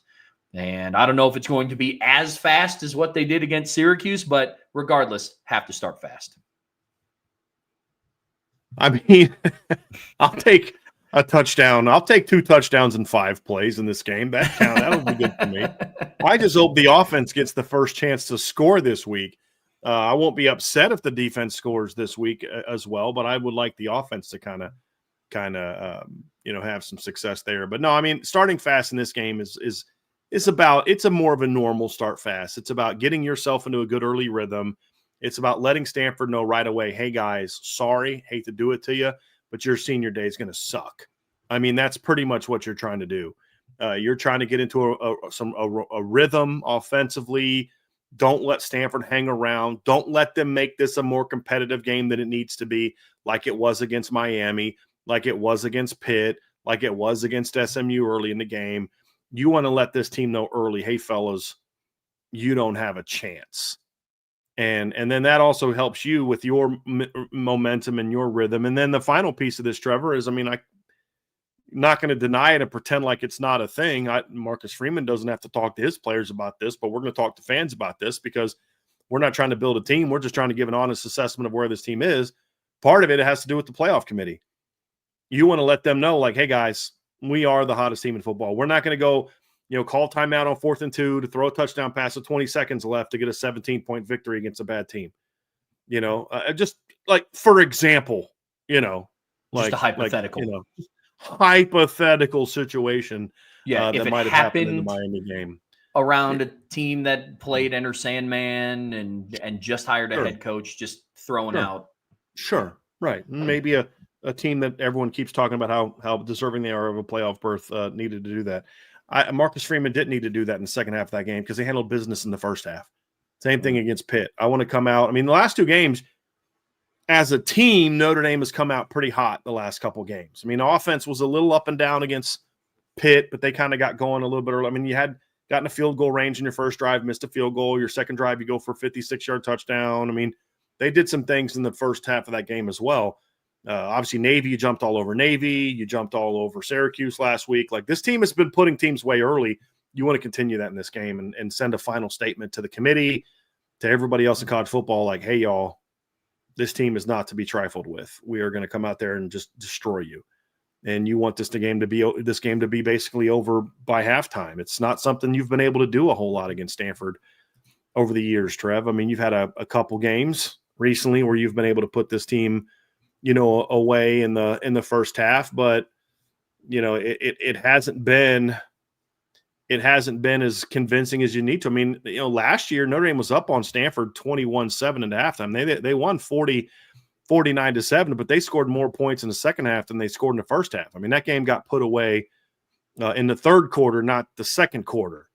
I don't want to see that. I mean, the same thing in the game in 2023 when Notre Dame won 56-23. You were losing 13-7 at the end of the first half. You ended up putting put a couple on the board late in the second half. So you put 2 touchdowns in the last 5 minutes to make it 28-16. But you were down 16-14 at one point in time in the second quarter of that game. I don't want to see that. But again, that's another game. It was a 12-point game at halftime. You didn't put it away until the third quarter. You outscored them 21-0 in the third quarter, which is exactly what the score was in the third quarter of the game in 2024. Then obviously 2022, you couldn't put them away early, had plenty of chances, and they made it a ball game. The last time they really put Stanford away early was 2021. They were up 24-0. But even that game, Notre Dame kind of allowed Stanford to hang out around a little bit. They put 2 touchdowns in the fourth quarter. Like, they haven't just come out and just annihilated and just run Stanford off the field in a while. And I think probably 2019. Let me go look at this real quick. I think 2019 might have been the last time that Notre Dame just really put Stanford away early. Nope, even that game was 21-17 at halftime. I just remember the offense moving the ball pretty good that game. So not even that game was close. So was it maybe 2018? Let's see. Let's look at because that actually was a top 10 matchup. No, it's 21-14 at halftime. They put that game away in the fourth quarter. So moral of the story, it's been a long time since Notre Dame's really just come out and just jumped all over Stanford in the first half and put them away. It's been a long time. It'd be nice to have that. 100%. And the final piece of that for me is don't be gimmicky with it. This team is good enough. Notre Dame is good enough to come out and just run your offense. Be balanced. Use the rushing attack. Utilize CJ Carr, which we're getting ready to talk about here in a second. But, I mean, Miami had to do a reverse throwback to Carson Beck to go up 14-7. I don't want to see any gimmicky stuff to help break this game open. Be who you are. Run your offense. That's what I want to see from this. But second key to victory, Brian, kind of feeds into that. And it's to get CJ Carr going early. I understand why the game plan was what it was against Syracuse. The game was already wildly out of hand. It was, 35-0 before the start of the second quarter. So I understand why they weren't having CJ Carr drop back and rip darts all over the field. So I get that. But Notre Dame is still preparing to go on potentially another playoff run. In order to do that, you need all parts of your team firing on all cylinders. Because the way that I look at this, Brian, is you can't expect – can he? Yes, but you can't expect Jeremiah Love to go for 171 yards on 8 carries and 3 touchdowns in the playoffs. Mm-hmm. You need to be a balanced attack. The committee has talked about they love how balanced Notre Dame is this year. What's the other side of that run game? It's a good passing game, Brian. CJ Carr's got to get going early in this one. And it's one of those things where, Trev, I mean, you're talking about a game where when CJ Carr took his, I'm pulling up the play-by-play because it's kind of absurd. When CJ Carr took his sixth snap of the game, so just lined up behind the center, sixth snap of the game, which is normally something that happens on the first series of the game. When he took his sixth snap of the game, it was 35-0. And he'd thrown on 2 of the 5 plays they'd run. And then he threw on that series where it was 35-0. He threw 3 of the 6 plays on that series, and that made it 42-0. I mean, you're not going to throw the ball a whole lot more after that. You know what I mean? Like, it was more of a circumstantial thing than CJ not playing well. And he had some bad plays against Pitt, but he also had some dynamite throws against Pitt too. It's just about really kind of getting him into a rhythm where he can just kind of come out and just cook like he did against Navy, like he has in some other games. I think it'd be good for his confidence, good to message to send to other teams that you can allow CJ Carr to come out and get rolling. And I think the other part of this too, Trevor, about getting CJ Carr going early, it's also about opening things up for Jeremiah Love, because you and I have watched a lot of film of Stanford. They're already good against the run. They're gonna commit all their resources to stopping Jeremiah Love early in that game. So do you really want to just pound your head on the tip? I mean, look, I'm running Jeremiah Love early. He's not going to not touch the ball. I'm not coming out throwing on 6 of my first 7 plays of the game, most likely, unless Jeremiah Love's going to get a couple of those throws, which is not a bad idea. And I would certainly, part of getting CJ Carr going early could be some stuff out of the backfield of Jeremiah Love. I mean, I'm still dying to watch Notre Dame run a slip screen, just for the love of all things holy. Give me a slip screen against some of these teams that are blitzing you. But, it's one of those things where I want to see them throw the ball effectively to kind of back Stanford off. And then that's when you're softening them up for what's to come next. And I think that's a big part of what it's going to be as we build the game plan out. It's, if we get going with the pass game early, even if part of that's to Jeremiah Love, which I wouldn't necessarily be opposed to. I mean, if you're trying to make a Heisman thing, if you can get Jeremiah matched up down the field or in space against their linebackers and safeties in the pass game, that's going to go pretty well for you. But I mean, the first big play of the game against Navy was what? It's a 27-yard pass to Jeremiah Love to get you out of your own outside of your own end. Basically you were backed up on your own goal line. You're at the 6-yard line, a little angle route, 27 yards. Next play, bomb to Malachi. Well, by the time Navy's defense got on the field for the second series, TJ Carr's almost at 100 yards, and now it's like, well, now what do we do? And so that's what part of this is too. Is this is different ways to get Jeremiah the ball, but it's more so about getting CJ Carr going, getting your pass game into a rhythm, but then also softening the defense to then create some run opportunities. Sometimes you got to reverse engineer your offense a little bit. And this might be one of those games where that could be beneficial to them. But for all we know, Notre Dame's going to come out, run the ball early, and it's going to look a lot like the last couple of weeks where Jeremiah and Jadarian rip off long runs. But I just think this might be one of those games where a little bit more balance might be needed. I'm with you. You and I see that the same. And look, we were talking before the show started about, we kind of posed the question a lot. How do teams stop this Notre Dame offense? And I think defensive coordinators are just going to have to side with trying, keyword trying, to stop the person that's well in the Heisman race. If you get beat by a redshirt freshman quarterback because he just has a day, then you get beat by a redshirt freshman quarterback that's amongst one of the most talented in the country because he has a day. But if you lose because Jeremiah Love and Jadarian Price combined to go for 250 to 300 yards, that's a systemic failure. And so CJ Carr is going to have to get in a good rhythm early on in this game, remain balanced. That's a big key for me this week. But Brian, in order to do that, that kind of leads into our third point. Notre Dame needs to use their speed, arguably their biggest advantage in this matchup. Use your speed pre and post snap. I like that you put that in there as well. So pre-snap comes down to, I want to see Notre Dame get going with some receiver movement in this game, and I want to get them going with some fast motions in this game. And the reason why is because the one thing about Stanford's linebackers, they're very smart and they're very physical. They're downhill, but they're not like elite athletes. I think you said something before the show. You said Matt Rose is like kind of like a bigger version of Joe Schmidt. And that's a great comparison. He's a quality athlete, but not a great athlete. He's wicked smart. He's tough. He's always around the ball. I think you said the pre-injury Joe Schmidt is kind of what we're talking about here, where he was a more effective football player.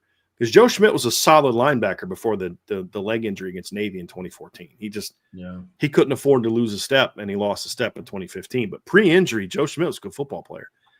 And that Matt Rose is, like you said, a bigger version of that. And I think it's a great comparison. The one thing you want to do is get them thinking and get them communicating and get them talking, with motions and shifts and things like that, to where at the snap, they're kind of going like this before, as opposed to just lining up in your little, wide receiver, tight end zipper movements, or your little, motions across where you're just moving your tight end that doesn't really change anything for them. I think you using that speed pre-snap would be good. But then post-snap, this is what we saw last year. Look, Stanford's smart. They got good football players on defense. They've got smart football players on defense. They've got kids that you're just like, boy, that guy's going to be a coach someday. That guy's smart. That guy's around the ball. They just don't have great athletes. And, we saw this last year against them where, Notre Dame came out and just used their speed against Stanford, and you had the post route, the big bomb to Bo Collins for over 50 yards. Jeremiah had a 25-yard catch. KK Smith ran a post corner for a 25-yard gain in the game. Jeremiah had a long run. Jadarian had a 16-yard touchdown run that would have gone for 90 if the only thing that was going to stop him on that play was the end zone. And, and then Riley had a big long run that was called back by a thumb penalty behind the play, that you want to avoid those.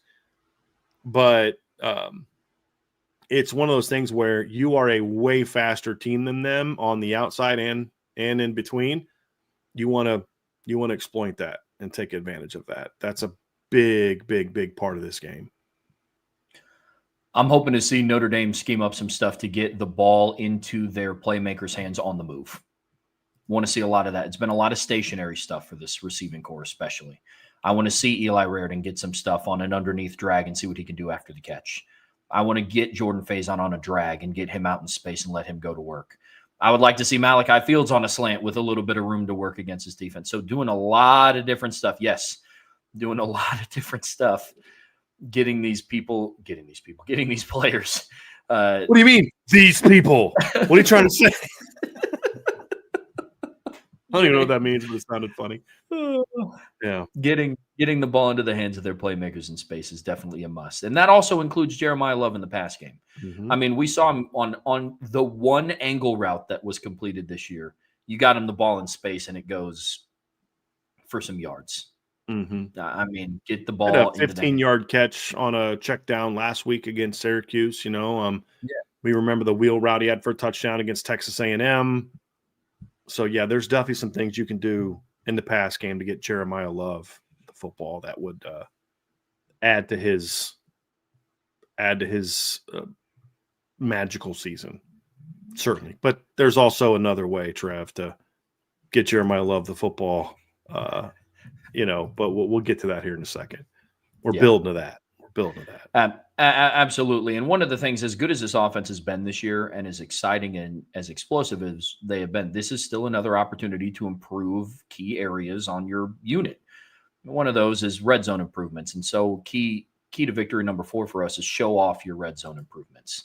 Because as good as Notre Dame has been this year, they're still, 122nd in the country in red zone offense. Now, kicking game brings that down a little bit. But they still, as an offense, they still haven't been an effective overall operation. I mean, their kicking game's a big part of that. I mean, they're 30th in the country in red zone touchdown percentage. It's just been, but you can't say all of it's because of the kicking game, because they've gotten stopped on 4th down in the red zone. They had one against NC State. They had one against Boise. They had 2 against NC State. I think twice they were inside the 20-yard line and failed to score. Once on an interception, once on a fumble. This isn't just something that's been like an issue, a couple times. This has been an issue for a chunk of the season. And so you want to continue to show that you had that. You scored on your only red zone trip with your first team offense last week. That was good. It wasn't pretty. Trev, you got it down to 3rd and goal at the 1, and you ended up having to throw a touchdown pass from the 6. You know what I mean? Like, that's not good. You want to be smarter in those situations. But, you know, I mean, the red zone offense has been better the last 3 games. You know, Notre Dame is 8 of 10 their last 4 games. You know, that's 80%. That's definitely better than what they've been over the course of the entire season. That's still not great. 80%, that would rank them 99th in the country. It's better 121st, but it's still not good. Yeah. You know, and then part of that's been the kicking, but you know, you're also the problem is every score you've had in the red zone has been a touchdown. Well, an 80% success rate in the red zone touchdowns is 3rd in the country. So, like, that's definitely improvement. You'd like to see the kicking operation improve, but I think some of the red zone success they've had in the last couple games has been more about them just being better than their opponent than necessarily having like great game plans. And that's what's so frustrating about the failure against Pitt, because if you'd have scored there, you're like at 90% in your last 3 games in the red zone, and we're having a different conversation right now. But that drive combined with the score they had against Syracuse was kind of like, but this has kind of been the symptoms. Yeah, it worked against Pitt. It ended up, you know, not hurting you against Pitt. It ended up not hurting you against Syracuse. But you're not trying to build your team to be good enough to beat Pitt and Syracuse and Navy. You're trying to build your team to be good enough to beat Ohio State, good enough to beat Georgia, Texas A&M, Indiana, Oregon, teams like that. And so I'd like to see that. And the reason I talked about it in this game, you say, well, Stanford sucks too, don't they? Well, as a team, sure. But one thing they've been pretty good about all year, Trev, is they've been a pretty good red zone defense all season. They rank 15th in the country in overall red zone stops. They're 13th in the country in red zone touchdown rate. Teams are scoring touchdowns less than 50% of the time when they get into the red zone against Stanford, which the fact that they're 86th in the country in scoring defense and they have a red zone defense that keeps teams out of the end zone over half the time says a whole lot about, now I understand why that ranking 100th in plays of 30 yards or more allowed kind of is a big deal. But they have been a good red zone defense. You know, Miami ended up getting 6 out of 7 red zone scores, but a lot of that came in the second half. But Pitt was only 4 of 7 on touchdowns. North Carolina was 1 of 2. Cal was only 1 of 4. Cal got into the red zone 4 times against Stanford. Only scored twice, 1 touchdown, 1 field goal. That's a whole different ball game if they could have put some of those points on the board. And so this has been something that Stanford's been pretty good at all season. You know, Virginia went 4 of 7 in red zone. BC went 1 of 4. BYU only went 2 of 6 on touchdowns against Stanford in the red zone. They went 6 of 6 overall. They had to settle for 4 field goals in that game. They only went 2 of 6 in the red zone and touchdowns. Hawaii only went 2 of 4. SMU was only 1 of 2 on touchdowns in the red zone. Florida State was 1 of 4. Again, Florida State loses 20-13. Florida State had 4 red zone trips, only scored on twice. On 2 of them, only had 1 touchdown. That's the ball game. You lost 20-13. So I do think if you can have red zone success in this game, that'll tell me a little bit more than having red zone success last week against Syracuse. Because this is something Stanford's actually good at, because here's why. Well, it has a team with not a lot of speed because they're smart, they're tough, and they're physical. And when you get into red zone and the field is reduced, that speed advantage is no longer there. They're not worried about a guy running by you at the 9 the way that you are at the 30, where you don't have the back of the end zone to protect you like you do in the red zone. That's why a team that's really good stopping the run is in a team that struggles with big plays can be good in the red zone, because the big plays don't hurt you as much in the red zone. And so if you're able to get into the red zone now, Stanford ranks 100th in the country in plays allowed of 30 yards or more. They are their defense, their pass, they have allowed 30, or they rank 113th in the country in plays allowed of 30 yards or more in the pass game. They've allowed 20. And like that's a big reason why Stanford is in trouble. Stanford has allowed 4 plays this year of 50 yards or more, 2 of 60, 2 of 70, and 1 of 80 this season. and you're going against one of the best big play offenses in all of college football. Notre Dame may not get a shot in the red zone in this game. But if they do, part of starting fast, putting his team away early, is when you do get in the red zone, getting touchdowns. That'll be a big part of this game. And if they're able to capitalize on that, I see them easily meeting their over-under points total. Right now, FanDuel has them set at the over-under set at 41.5. And so I could see that being very, very likely to hit if their red zone offense is also humming along with their big play offense. Final key to victory for us here, Brian, is around Jeremiah Love. And some of that is just kind of letting him do his thing. Sometimes it's that simple. Yeah, like our last key is let Jeremiah Love do his thing. I mean, that's literally what it is. And he's your best player. He should be a focal point of the game plan no matter what. Yes, it'd be cool to see him break the single season rushing record Saturday night. It'd be cool to see him put a final big stamp on his Heisman Trophy candidacy. But at the end of the day, Trevor, this is just about he's your best player. And in order to win games and make that big statement to the College Football Playoff Committee, you want to find ways to get your best player of the football. And you want to find ways to get your best player opportunities to rip off some of the big plays that have made this team so vulnerable. Notre Dame put out a pretty cool tweet. Let me put it up here because we remember how big of a playmaker Josh Adams was in his career, running behind, the backs that he ran behind, or the offensive linemen that he ran behind during his Notre Dame career. Running behind Quentin Nelson. I mean, he set the freshman rushing record. He's running behind Ronnie Stanley, Quentin Nelson, Steve Elmer, Nick Martin, and Mike McGlinchey. Then his next 2 years, he's running behind Mike McGlinchey and Sam Mustipher and Quentin Nelson and Alex Bars and Robert Hainsey and Tommy Kramer. And he was a big play machine. I think Lou Emoji had made a comment at the time that he had more 50-plus yard touchdown runs than any run in 2017 than any Notre Dame running back had in his career. I'd be very curious if that record still holds. And unfortunately, we don't have Lou around anymore to ask that question. But I may go do that research here after the show is over. But the point being here, Trevor, is think about how dynamic that run game was.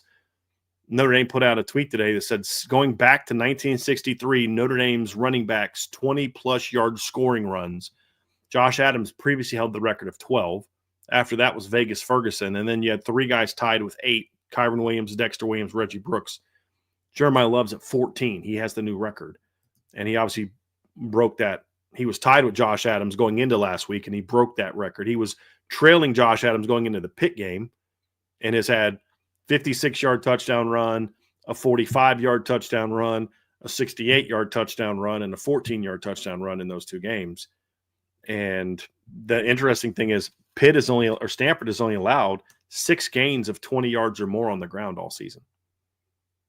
So, that is an interesting thing to look at. But I don't care if you're getting him big plays in the run game or pass game. It's just you want to have him be a focal point of what you're trying to do on offense. And so your final key is figure out ways to allow Jeremiah Love to eat in this game. And it not just be, we're going to run him on mid-zone 75 times, because I don't know against Stanford if that's the recipe for success. Maybe a little more diversity in the run game, allow him to get outside, do some different things with him to try to show off what he can do in the pass game and run game. Be creative with some of the looks you showed, like you did last week against Syracuse. That was, we've criticized the staff for lack of creativity. Jeremiah Love scored on mid-zone 3 times, and all 3 times was out of a different formation.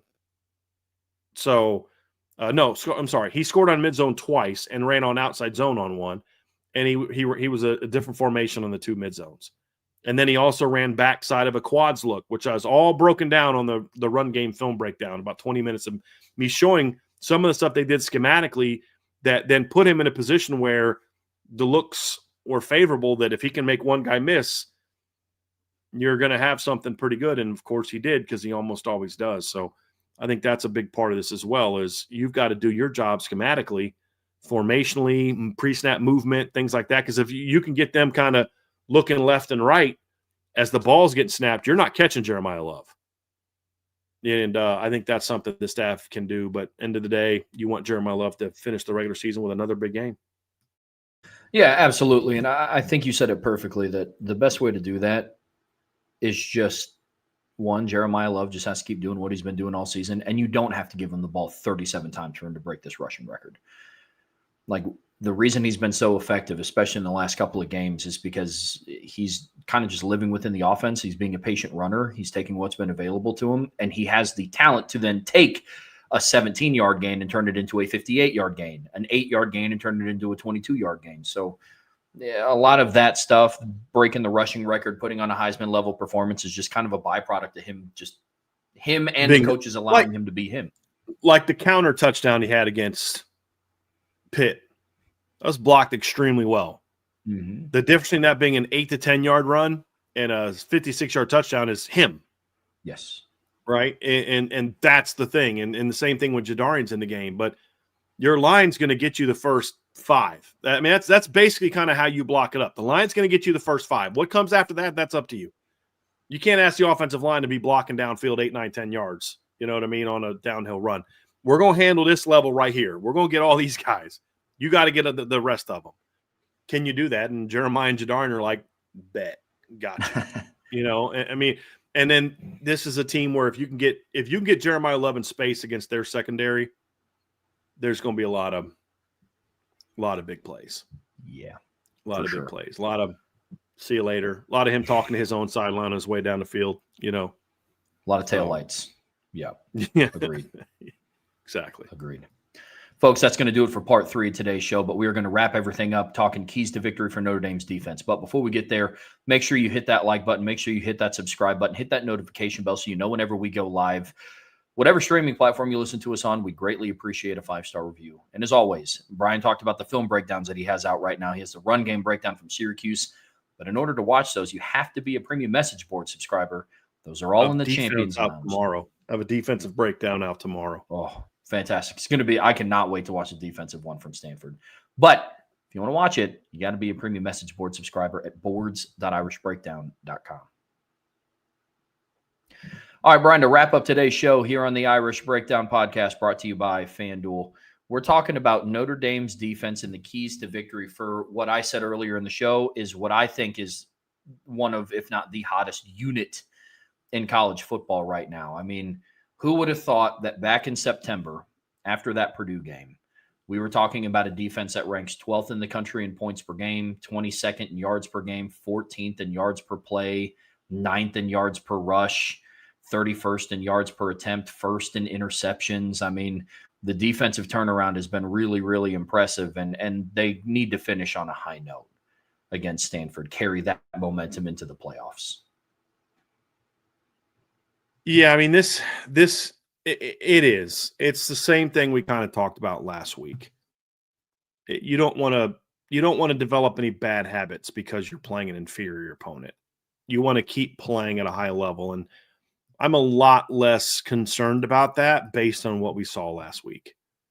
Because if you came out locked in against Syracuse, you're going to come in locked against Stanford, because as bad as Stanford, we talk about how Stanford is on offense, and they're not good on offense. They're a better offense than what the one they faced last week is. Looking at Syracuse without Steve Angeli, without some of their running back, Willis was out. This is a more dangerous offense than that one. And if you're ready for that, then you're going to be ready for this one.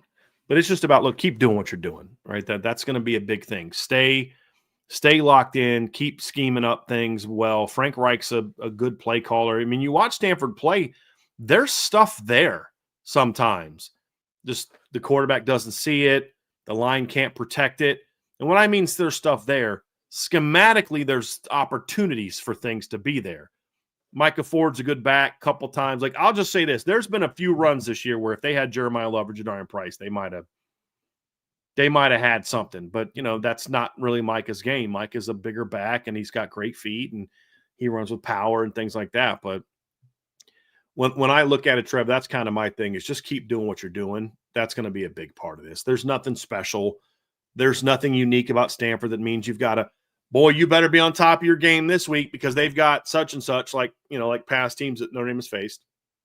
This is just about look, stay locked in, stay mature, finish on a strong note, right? I mean, we talk about a lot about finishing. Well, finishing now is about finishing this part of the season, finishing the regular season, finishing. You can't control what happens, the Tuesday after championship week. You can't control that. You can't control whether you're in the playoff or not in the playoff. You can't control if you're hosting or not hosting. What you can control is how you play against Stanford and whether you dominate Stanford and what impression do you leave on the people who do control those things. And you've got one more shot at this. A lot of distractions. You're flying out west. Thanksgiving's on Thursday. It's a weird kickoff time. A lot of things could potentially distract you. Can this unit be locked in? Can this unit keep doing what they've been doing now for 2 months? And that is absolute domination. If you look at what Notre Dame has done in the last 8 games, they've allowed 13, 7, 7, 24, 10, 10, 15, and 7. They've given up 22 points in the last 2 games. 13 of those 22 points were a result of teams scoring in the last 10 seconds of the game. And another 6 of those points resulted in the offense throwing a pick 6. The starting defense has allowed 3 points in the last 2 games. And in that drive, the offense started at the 12-yard line. Good Lord. Think about that. I am. And that's crazy. Pretty dominant football. Yeah, that's okay. Yeah, that's not bad. That's definitely not bad. Well, Brian, let's talk about how. Yeah, that's pretty good. Yeah, that's so. Solid. It's all right. I still don't like Chris Ash, so I gotta discredit any of that and just say, well, I haven't played good teams, and I'm still mad about the first 2 games, so I'm just gonna find a way to justify. Look, I don't care what you think about the job Chris Ash did in 3 games, and I don't know that Chris Ash had a more harsher critic in the first 3 games than me. And I don't back down from anything I said the first 3 games because what we said about him was 100% true at the time. But what do we want coaches to do, guys? We want them to recognize, hey, this isn't working. Let's fix it. And I don't care I don't care who brought up the fix. I don't care about any of that. Right now, he's calling the plays of what is one of the most dominant stretches of defensive play we've seen from Notre Dame in a long time. And that includes 2012. Very long time. And you got to give him credit for that. And this team is hot. And now you just need to finish that way. You want the last thing. It's like with anything. You want the last thing. Whatever happens on Saturday is going to be with you for almost a month. Because you don't get the earliest you're going to get a chance to play after Saturday is December 19th. It's the earliest you're going to get a chance to play. And if you're not in the playoff, it's an even longer wait. What's the aftertaste you want to have in your, in your proverbial mouth going into the offseason, going into the postseason? You want to end it with, hey, this is who we are. You don't want any doubt to creep in. We struggled against Stanford. You want to completely bury this team and put them away. And to do that, key number 1, Trevor, be same as last week. It's the same exact point as last week. Be focused. Be locked in. 100%. Maybe I haven't done a good enough job in articles that I've written or in this show talking about what Stanford could potentially do because the stats are very telling. This is not a good offense. That being said, despite them having some good individual pieces, Boston College's offense also wasn't great. And I watched them go on a 21-play drive that ate up 11 minutes. Why? Because they weren't focused. They weren't disciplined. They weren't locked in. There were some penalties, head scratching on both sides as to why that drive stayed alive. You take the game out of the ref's hands. You play dominant football. The level that Notre Dame has been playing at on defense lately has removed any stigma of, but it was against insert bad team here. They've been playing so dominant that doesn't matter. But why have they been able to do that? It's because they've been disciplined. They've been focused. They've been locked in. They've respected their opponent higher to a level of a degree that I've been talking about Notre Dame respecting their opponent. I mean, Marcus Freeman said it in his press conference. He's like, it was a great victory, but because of the way we were prepared to have a dogfight for 60 minutes, and they won 70-7. So my thoughts and prayers go out to any other team that Notre Dame thinks that they're going to be in a dogfight in. I don't know if it's going to be 70-7, but it's their level of focus that has been and focus can mean a couple of different things. It can mean not playing hero ball, not go looking for the big play and let the big plays come to you. I think the Notre Dame defense did a pretty good job of that. But it also means not carrying it over beyond the whistle, not doing some of the boneheaded things that you did against Boston College, not letting this do a whole lot of talking, letting your performance on the field and the scoreboard and all that other stuff do all the talking. If Notre Dame does that in this game, above all else, above all the other keys to victory that we're going to talk about, because we are going to talk about others and just be disciplined, this game will look a lot like the other games. It really will, man. I think this defense, and I give Chris Ash a lot of credit in the same way that we gave Al Golden a lot of credit last year, is they've been able, and I would even argue maybe even more so than last year at times, they've been able to really be locked in on the process more so than the opponent, like really locked in on the process. And I think this is something that, last year's defense did. And I guess it's probably a little unfair to kind of compare that, because when I look at it, I'm referring to last year's defense down the stretch outside of the USC game. And like they didn't finish the game against UVA very well, but like they were great against Army, great against Florida State. They weren't playing great offenses though. This team has played a couple not very good offenses in recent weeks. Syracuse isn't very good on offense. BC's not very good on offense. But Navy and Pitt are very good on offense, and they completely dominated both of those teams. I mean, your last four opponents have been held under 290 yards of offense. Last year, when you look at the finish that Notre Dame had last year, they allowed in their last, four games going into USC, they had allowed two opponents to get to 300 yards. And then you look at the USC game, they had 557.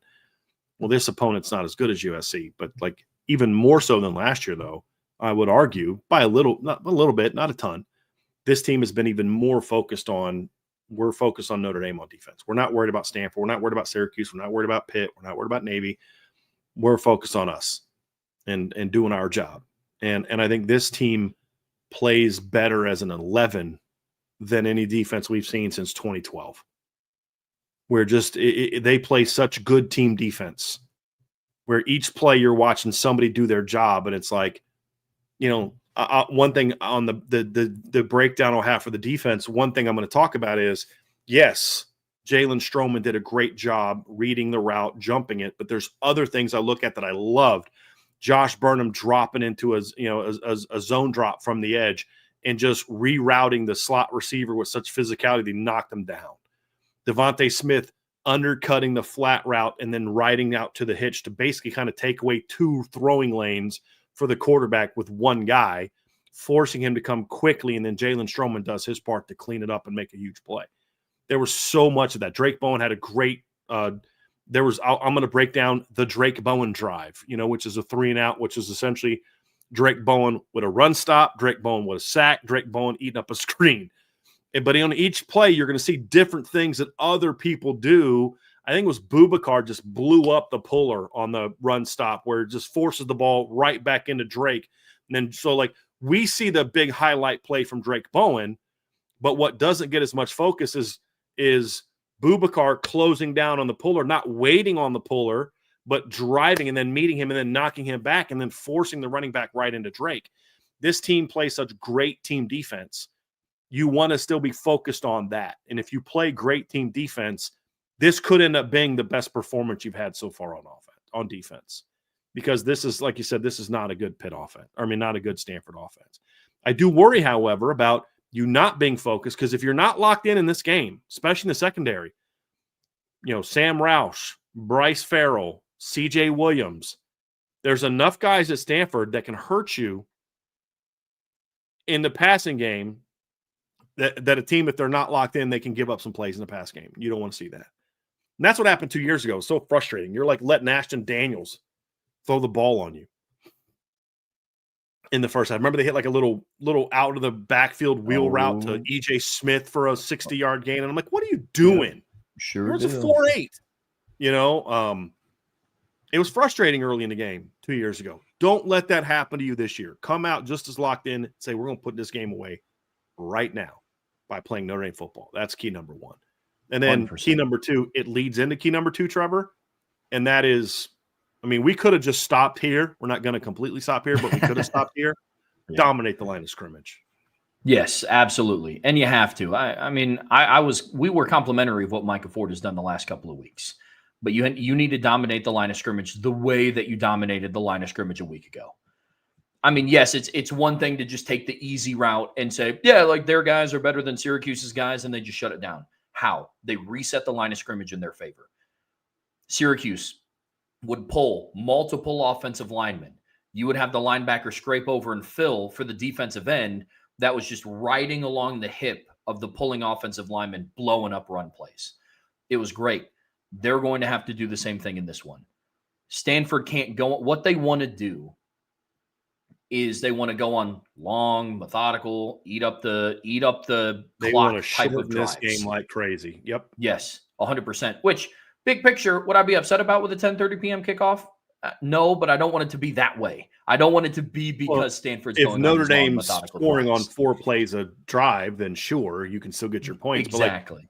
But that's what they did to Miami, and that's why Mhm. it was 7-7 going into halftime. They shortened the Absolutely. game. And they will feed him. Like they will just continually hand him the ball. If he's getting positive yards, Sam Rouse, their tight end, has 74 targets on the season. I promise you, not all 74 of those targets are 25 yards down the field. It's what it is. That's what their offense is. They want to they want to just eat up 3, 4, 2, 5, 4, 3 chunks at a time. Shorten this game, keep Notre Dame's offense off the field. In order to do that and force more 3 and outs, you got to make sure that you're dominating the line of scrimmage, and you are going up against the weakest link of Stanford's offense in their offensive line. Plain and simple. Dominate the run or dominate the line of scrimmage has so much to it when looking at Stanford, because the number one is what you hit on, Trevor. It's shut down Micah Ford. He is a big kid. He's 220 pounds, and if he gets downhill, he's going to eat you up.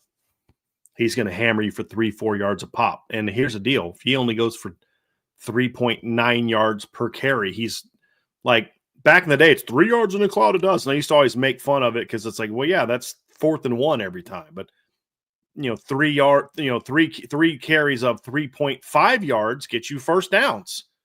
You know what I mean? Like, and that's what he can do to you. And then that one time you miss a tackle, you have a bad fit, he can kind of jump cut because he's a hard kid to bring down when you actually get him rolling downhill. Teams that have shut him down, they don't let him get him rolling downhill. They're beating Stanford off the line. They're clogging up the run lanes. He's having to make cuts 3-4 yards behind the line. That's what you want to do. You do not want to let him get downhill. You don't want to let Elijah Brown get outside on bootlegs. You don't want to let jet sweeps get outside of you. You do that by pushing the line back. They absolutely destroyed Pitt and Syracuse the last 2 weeks up front. Destroyed them. You need to do that again. And then a byproduct of that is then also Elijah Brown's not going to get comfortable in the pocket. He's a talented quarterback, but he's also still a young, inexperienced quarterback. And if you're pressuring him as consistently as you did the last 2 quarterbacks, he's going to turn the ball over just like the last 2 quarterbacks. Look, two very different kids. Joe Filardi, second career start, not a real talented kid, former lacrosse player, true freshman. He's not the future at Syracuse. You know what I mean? But you got a pick 6 off of a freshman quarterback the week before. That is the future of that team, who went on the road the next week and beat the number 16 team in the country and threw all over them. You know what I mean? So it's like you've done the same thing to 2 very different quarterbacks. You're just kind of doing that now. And my point is the reason why, again, Mason Heinkel last week against Notre Dame, he completed 48.5% of his passes for 126 yards.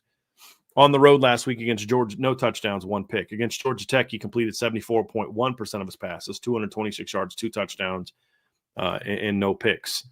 And he had also a rushing touchdown, so he counted for 3 touchdowns in the game. And Pitt's first-team offense accounted for 0 touchdowns against Notre Dame. But you did that by dominating up front and never letting that kid get comfortable. So he starts rushing throws. He starts rushing his reads. He starts thinking, oh, that guy's open because I don't see what's coming here. Why did Filardi and Heinkel both throw pick 6s? Because they didn't have time to get to here to see if the MDM was coming. They just said, oh, that guy's going here. I got to try to quickly get this throw out here so I don't get hit. And then lo and behold, somebody's coming from another level and jumping in front of the pass. You do that because you're dominating up front. That was great play by Tay Johnson 2 weeks ago. Great play by Jalen Stroman, his replacement, same position. Last week, those things are working. Why? Because your defensive line is dominating and not forcing quarterbacks to just speed up their internal clock. So that's got to be a big one. Third key to victory for Notre Dame's defense in this one, Brian, is containing Sam Roush. Now, he's not the team's leading receiver. That's C.J. Williams. But I mentioned how much they target Sam Roush in this offense. Mm-hmm. They will try to force him the ball. He has 74 targets this year, 45 receptions. He's had a little bit of a dropping issue this season, but it's been shored up a little bit the last 2 weeks. He has 5 drops on the season, but he's a player that Marcus Freeman talked about in high regard in his press conference. I think you and I, not together, but you and I were both watching the Hawaii-Stanford game, and the commentators in that game were just beside themselves that they're not trying to feed Sam Roush the football more. If you remember that, I mean, every time Ben Gulbranson dropped back, how do you not get it to Sam Roush on that play? And it's like, well, it was a run, so that's why. But the point being, he is a focal point in that offense. And he is somebody that Notre Dame's defense can't allow to get going on underneath stuff. Linebackers need to get hands on him and reroute him. Safeties have to stay disciplined and bring him down in the open field. He's a big kid, 6'5", 260 pounds. So he is somebody that the defense can't allow to get going. They have to find a way to contain him in this one. The reason that I'm concerned about him in this game is tight ends haven't really dominated Notre Dame. But again, I'm worried about Stanford coming out and trying to have a game plan where he is going to be a focal point to allow Elijah Brown to get comfortable early in the game. A lot of quick throws, some option throws, some under routes, some crossers. We've seen a couple times where Notre Dame will have a tendency to lose tight ends at times in the pass game, and have some success. I think Sam Roush is the key to them moving the chains in this game, and that's what I don't want to see. And now, when I say that moving the chains, if you watch him, he does not. I mean, not even half his throws have gone for first downs. But you know what a lot of his throws do? They get him into 2nd and 3. They get him into 3rd and 2. Or then either C.J. Williams or somebody else. He is the ultimate key to them sustaining any kind of success offensively. When he has really good games, their offense kind of gets going. Especially when he has success early. I mean, you look at Miami game, they got him going early. Pitt game, they forced the ball to him a ton. Florida State, he had 6 catches on 8 targets. So, against Stanford, against Virginia, when they got blown out, he had 0 targets. So I think he's a very important piece to what they're doing offensively. If you keep him out of the game, they may hit a play or 2 down the field. I can live with that. Everybody's going to do that, just about. So, but he's the kid that gets a lot of those 6-7 yarders that put you in 2nd and 2, 2nd and 3, 2nd and 4, convert a 3rd and 2, get you into 3rd and 1. It's 2nd and 7. He gets that 6-yard gain that gets you into 3rd and 1, and that's how they're able to keep moving the chains. That's why I say keep him in check in this game. Don't let him kind of get going and then force Elijah Brown to look more down the field. Because if he has to look more down the field, and I don't mean 20-yard shots because they don't throw a lot of deep balls. I mean those 10 to 15 range, the deeper outside throws. If he has to throw a lot more of those, then that's more time that the pass rush is going to get to him. That's also longer throws that you're going to allow, guys to run underneath, and that's where Notre Dame can have forced turnovers, and that leads us in perfectly into key number 4, the final key in key number 4. That was perfectly. You should do this for a living. That was good. I should. I'm very underpaid. I'm going to talk to my boss about that. I would. Pass it up the ladder. Hey, Ange. No, but you are spot on with that, though, man. I mean, if you're able to dominate the line of scrimmage, you're able to contain Sam Roush. This Notre Dame defense has been absolutely feasting on turnovers. Yeah, I said it before the Syracuse game. I was like, they got their first defensive touchdown of the year. I have a feeling that they're going to be hunting for some more. Did not think that it was going to come on almost back-to-back possessions. I'd be lying if I said I predicted that. But I had a feeling, and I don't think that hunger has really gone away, but they have an opportunity to really get after this Stanford team and get some turnovers. This has not been a Stanford offense that takes care of the football well. I mean, we talked about it. They rank 73rd in the country, or excuse me, they were 92nd in the country in turnovers. They rank 105th in the country in interceptions thrown. Now, 10 of their 11 were thrown by Ben Branson, who is not playing. But Elijah Brown does have one interception on the season. Notre Dame's defense forces a lot of other quarterbacks into some non-characteristic mistakes. I don't think Mason Heinschel thrown a pick six before he played Notre Dame's defense. Just looks a little different when you have guys that can close that way. But again, some of it comes down to marrying up the front with the coverage. And Notre Dame's defensive ends, I think, are going to have a really big game because they're going up against two offensive tackles in this one that have struggled to keep the quarterback's jersey clean. Khalil House and Nicky Prongos are their two tackles. Khalil House is their right tackle, and Nicky Prongos is their left tackle. Combined this season, they've given up 24 hits plus sacks on the quarterback, and they've given up a combined 49 total pressures. If you're able to get after Elijah Brown, who is a talented kid, but he's still relatively inexperienced, he's going to force the issue. Like I said, Sam Roush has 74 targets this season. They will try to force him the football. Players underneath will have opportunities, whether that's linebackers, a robbing safety, Devontae Smith or Dallas Golden if he's in the game. They will have opportunities to get the football. It's going to be another top priority because Notre Dame's able to turn the ball over. Offenses have struggled the last couple of weeks getting the ball down inside of the red zone. And right now on FanDuel, Stanford's over-under point total is 8.5. I could see it being around that number if they hit home on these keys, Brian. Yeah, I mean, look, you talked about the last two games, Trevor, and they've only thrown one pick in the last two games, and they've attempted 59 passes, which is, not a bad mark. But, Cal, right now ranks 78th in the country in interceptions, defensive interceptions. And then North Carolina, who they played the week before, ranks 95th. The two games before that, Stanford played Pittsburgh and Miami. They threw 5 picks. Now, you can say they had a different quarterback in the game, but I would argue it's because Miami ranks 30th in interceptions and Pitt ranks 10th. Those are just two teams that are better at forcing turnovers. I mean, I do think Elijah Brown's a better quarterback than Ben Branson, but I mean, Ben Branson went through a stretch there during the season where he didn't throw a whole lot of interceptions either. Didn't throw an interception against Boston College, didn't throw an interception against Virginia, didn't throw an interception against San Jose State. Well, Virginia ranks 45th in the country in interceptions. San Jose State ranks, if I can type correctly, San Jose State ranks 95th, and Boston College is tied with them for 95th. Well, yeah, when they play teams that aren't any good at forcing interceptions, they're not going to turn the ball over a ton. When they've played teams that are better at that, they throw more picks. Shocker. Well, there's nobody in college football better at forcing interceptions this year than Notre Dame. I mean, that's not my opinion. That's a fact. Notre Dame leads the nation with 20 interceptions. The next closest P4 team is Maryland at 18. Next after that's SMU at 17, who got a pick against Stanford. So I think that dominate up front, force him to hold the ball a little bit longer, take away the quick game, remain aggressive with your coverage structure, just like you have been. The ball will get put in positions where you can go make plays on it. And when that happens, get the ball.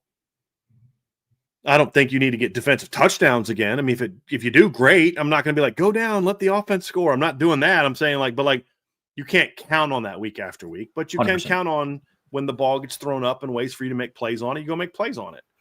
When the ball gets put on the ground, go get it. Because as good as this team has been at turnovers this season, they've been really not good at forcing fumbles. I mean, Notre Dame right now ranks 65th in the country. They've only forced 7 fumbles.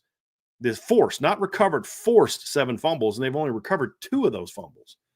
They rank 120th in the country in fumbles recovered.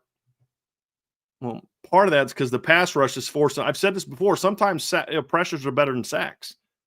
They force teams to get rid of the ball real quickly. They jump on teams early. Fumbles happen a lot of times in the run game and pass game. I think there's some things they could maybe do with strip sacks and things like that. But, I mean, for almost the first half of the season, they were doing stuff that wasn't putting quarterbacks in stressful situations to get, strip sacks. Now they're doing a little bit more of that. But more of the story, there's going to be opportunities for you to get them to put the ball on the ground or put the ball up in the air. Stanford's had had the ball hit the ground 9 times. They've lost 5 fumbles. You're going to have opportunities to get the ball. When that happens, get it. And that's how you put this team away. Well, folks, that is going to do it for us here on the Irish Breakdown podcast, except for the super chats that I almost forgot about. Super chat from Raymond Harmon. Thank you for the super chat, Raymond. Hey, IB family. Our family would really appreciate some prayers for my father-in-law. He's really not doing well as of this morning. Thank you all in advance. Raymond, I know that this has been an ongoing issue for you guys, and I know how tough that's been. We'll pray for you, and we'll pray for all the people that we know that have loved ones that are sick or have lost loved ones, because we are who we are because of our family. And so we'll be praying for you for sure, brother. No question about it. And Michael S. with a super chat. He goes, my concern is a BC repeat. Why not? I mean, Michael, have you ever posted something that's like, and I don't mean this as a shot, I mean, have you ever gave us a super chat that wasn't like, hey, what's the worst thing that could happen? You know, like, they're 11 games in, brother, and they've had one game like that against a bad team. Why not? Because that game was an anomaly. In 11 games, that game was an anomaly. Number two, Boston College is not as Stanford, to me, is not as good of a matchup as Boston College was for Notre Dame. And that was also coming out of a bye. I mean, it was a sloppy game. You were coming off the high of the USC win. It was the anomaly. Why did it not happen against Pitt? Why did it not happen against Navy? Why did it not happen against Syracuse? Because that was the anomaly. So, yeah, I'm not concerned about it for the same reason I wasn't concerned about Notre Dame having a Miami of Ohio repeat last season. In the last two seasons, Marcus Freeman has shown that he won't go back and make the same mistakes, whether it's from a preparation standpoint, a game plan standpoint, an in-game standpoint, twice in the same season. I'm just not concerned about it because this team understands what's at stake. And yes, I understand they understood what was at stake against Boston College, but I'm not concerned about it. And if last week didn't squash that concern for you, I don't know what will, Mike. Super chat from Alan Watson. Thank you for the super chat. Would you rather win comfortably 34-7 with a couple of field goals or another beatdown with no field goals? Absolutely 1,000%. I want another beatdown with no field goals. If those are my only two options. Look, I understand you're going to have to hit a field goal in the playoffs, not if you keep beating everybody by double digits, including the postseason. You know, I mean, yeah, the field goal kicking was money for Notre Dame last year when you talk about beating Georgia and beating Penn State, but you ended up still being pretty good. You know, I mean, you still beat Georgia by 13, you beat Indiana by 10, and missed a field goal, and still beat Indiana by 10. I want this game to be as decisive as possible. I don't care about, because here's the deal: if you have an ugly 34-7 win, maybe that type of sloppy win is enough for them to say, "Well, Miami beat this team 49-7 or 42-7 or whatever it was," or Bama beats Auburn by 42-10, and that's, you know, enough for them to leap them. I don't really care about building field goals. I'd rather just go beat everybody by 17, you know, or more in the postseason and not have to worry about field goals. I want an absolute, if it's 56-7, 63-7, 49-7, I don't really care. I want as big of a beatdown as possible. That's what I want.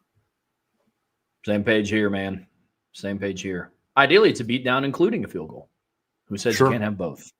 Sure. Well, like Marty Biaggi talked about that last night in the press conference. Like, you know, they were queued up to kick field goals late in the game, but then Kenny makes a couple plays, and then Aeneas makes a play, and it's like you don't get that opportunity. But I'd rather look for those opportunities than you know. Here's the other thing too: is when you start making your final resume pitches, I don't know that I want to risk the potential of missing a field goal in a game where they can say, well, you know, Notre Dame special teams is field goal kicking is here. And if these two teams are close, like, I'd rather just say, dude went 10 for 10 on extra points again. You know what I mean? Like, yeah. All right, cool. Don't want to be in a position where in the final regular season game, there's a discussion around, Notre Dame left points out on the field again. Like, I'm with that. Right. I'm with that. Yeah. Well, folks, that is going to do it for us here today on the Irish Breakdown podcast. Here in a little under an hour, the guys are going live on IB Nation Sports Beat. Be sure to tune into them. They're talking more about Jeremiah Love's Heisman push. So definitely going to want to hop in there for some J Love conversation. And then Brian and I, along with Vince, will be back later on tonight after the playoff rankings. Brian, I believe you are going live with the Bills on CFB Nation live during the rankings, correct? Yes. So we'll have 2 shows tonight discussing the college football playoff rankings. Obviously, we'll go live tonight. I believe the rankings are at 7 tonight. So it'll be kind of it'll be around 7. We'll get started. We'll probably get started like around 6:50, depending on what time where the basketball game is. If the basketball game is still kind of going, we may start closer to 6:55, 7 o'clock. That'll go for 30 minutes. I'll be on CFB Nation, so make sure you're subscribed to the CFB Nation channel, College Football Nation, CFB Nation. And then we'll cover that. As soon as the college football playoff rankings are out, we will then set the show for Irish Breakdown, where me, Trevor, and Vince will get together and break it down, give our thoughts on it, and then, of course, talk about it more from a Notre Dame standpoint. So 2 shows tonight, breaking down the rankings. I mean, I don't expect a whole lot of change in the top 10, but I do definitely think there's going to be some potential changes below. I am curious, like, can Oregon maybe leap Ole Miss? That's one I'm very curious about. Does Miami and Vandy leap Utah or not? There's a lot of maneuvering around. Does Pitt jump into the top 25? Like, what's the G5 situation looking like? The worst case scenario for the ACC, that Duke wins the ACC, which means James Madison and North Texas or Tulane or Navy get in over the ACC champ, which would be freaking hilarious to me. But lot to discuss tonight. Lots to discuss tonight on both shows. So 7 o'clock, around 7, probably a little bit before, we'll go live on CFP Nation. And then, of course, right after the rankings are released, we will go live at Irish Breakdown. So check it out. Going to be fun, and you're not going to want to miss any of that content. And then Brian and I will also be back again tomorrow at 1 p.m. to give our predictions, give game records, and then preview some of the games that's going on this holiday weekend. Man. On your way out of here, folks, be sure to hit that like button. Make sure you subscribe to this channel along with the CFB Nation channel for all the content that will be coming out on there as well. Whatever streaming platform you listen to us on, we would greatly appreciate a 5-star review. If you are traveling this weekend for Thanksgiving, make sure that you are traveling, having safe travels, going out to meet friends, family, and spending time with your loved ones this holiday. I know that the holiday is right around the corner, so make sure you all have safe travels. And then, as always, the best way to support what we do here is subscribe to the premium message boards at boards.irishbreakdown.com. So until later this evening, that's Brian. I'm Trevor. We'll see you back here very soon on the Irish Breakdown podcast.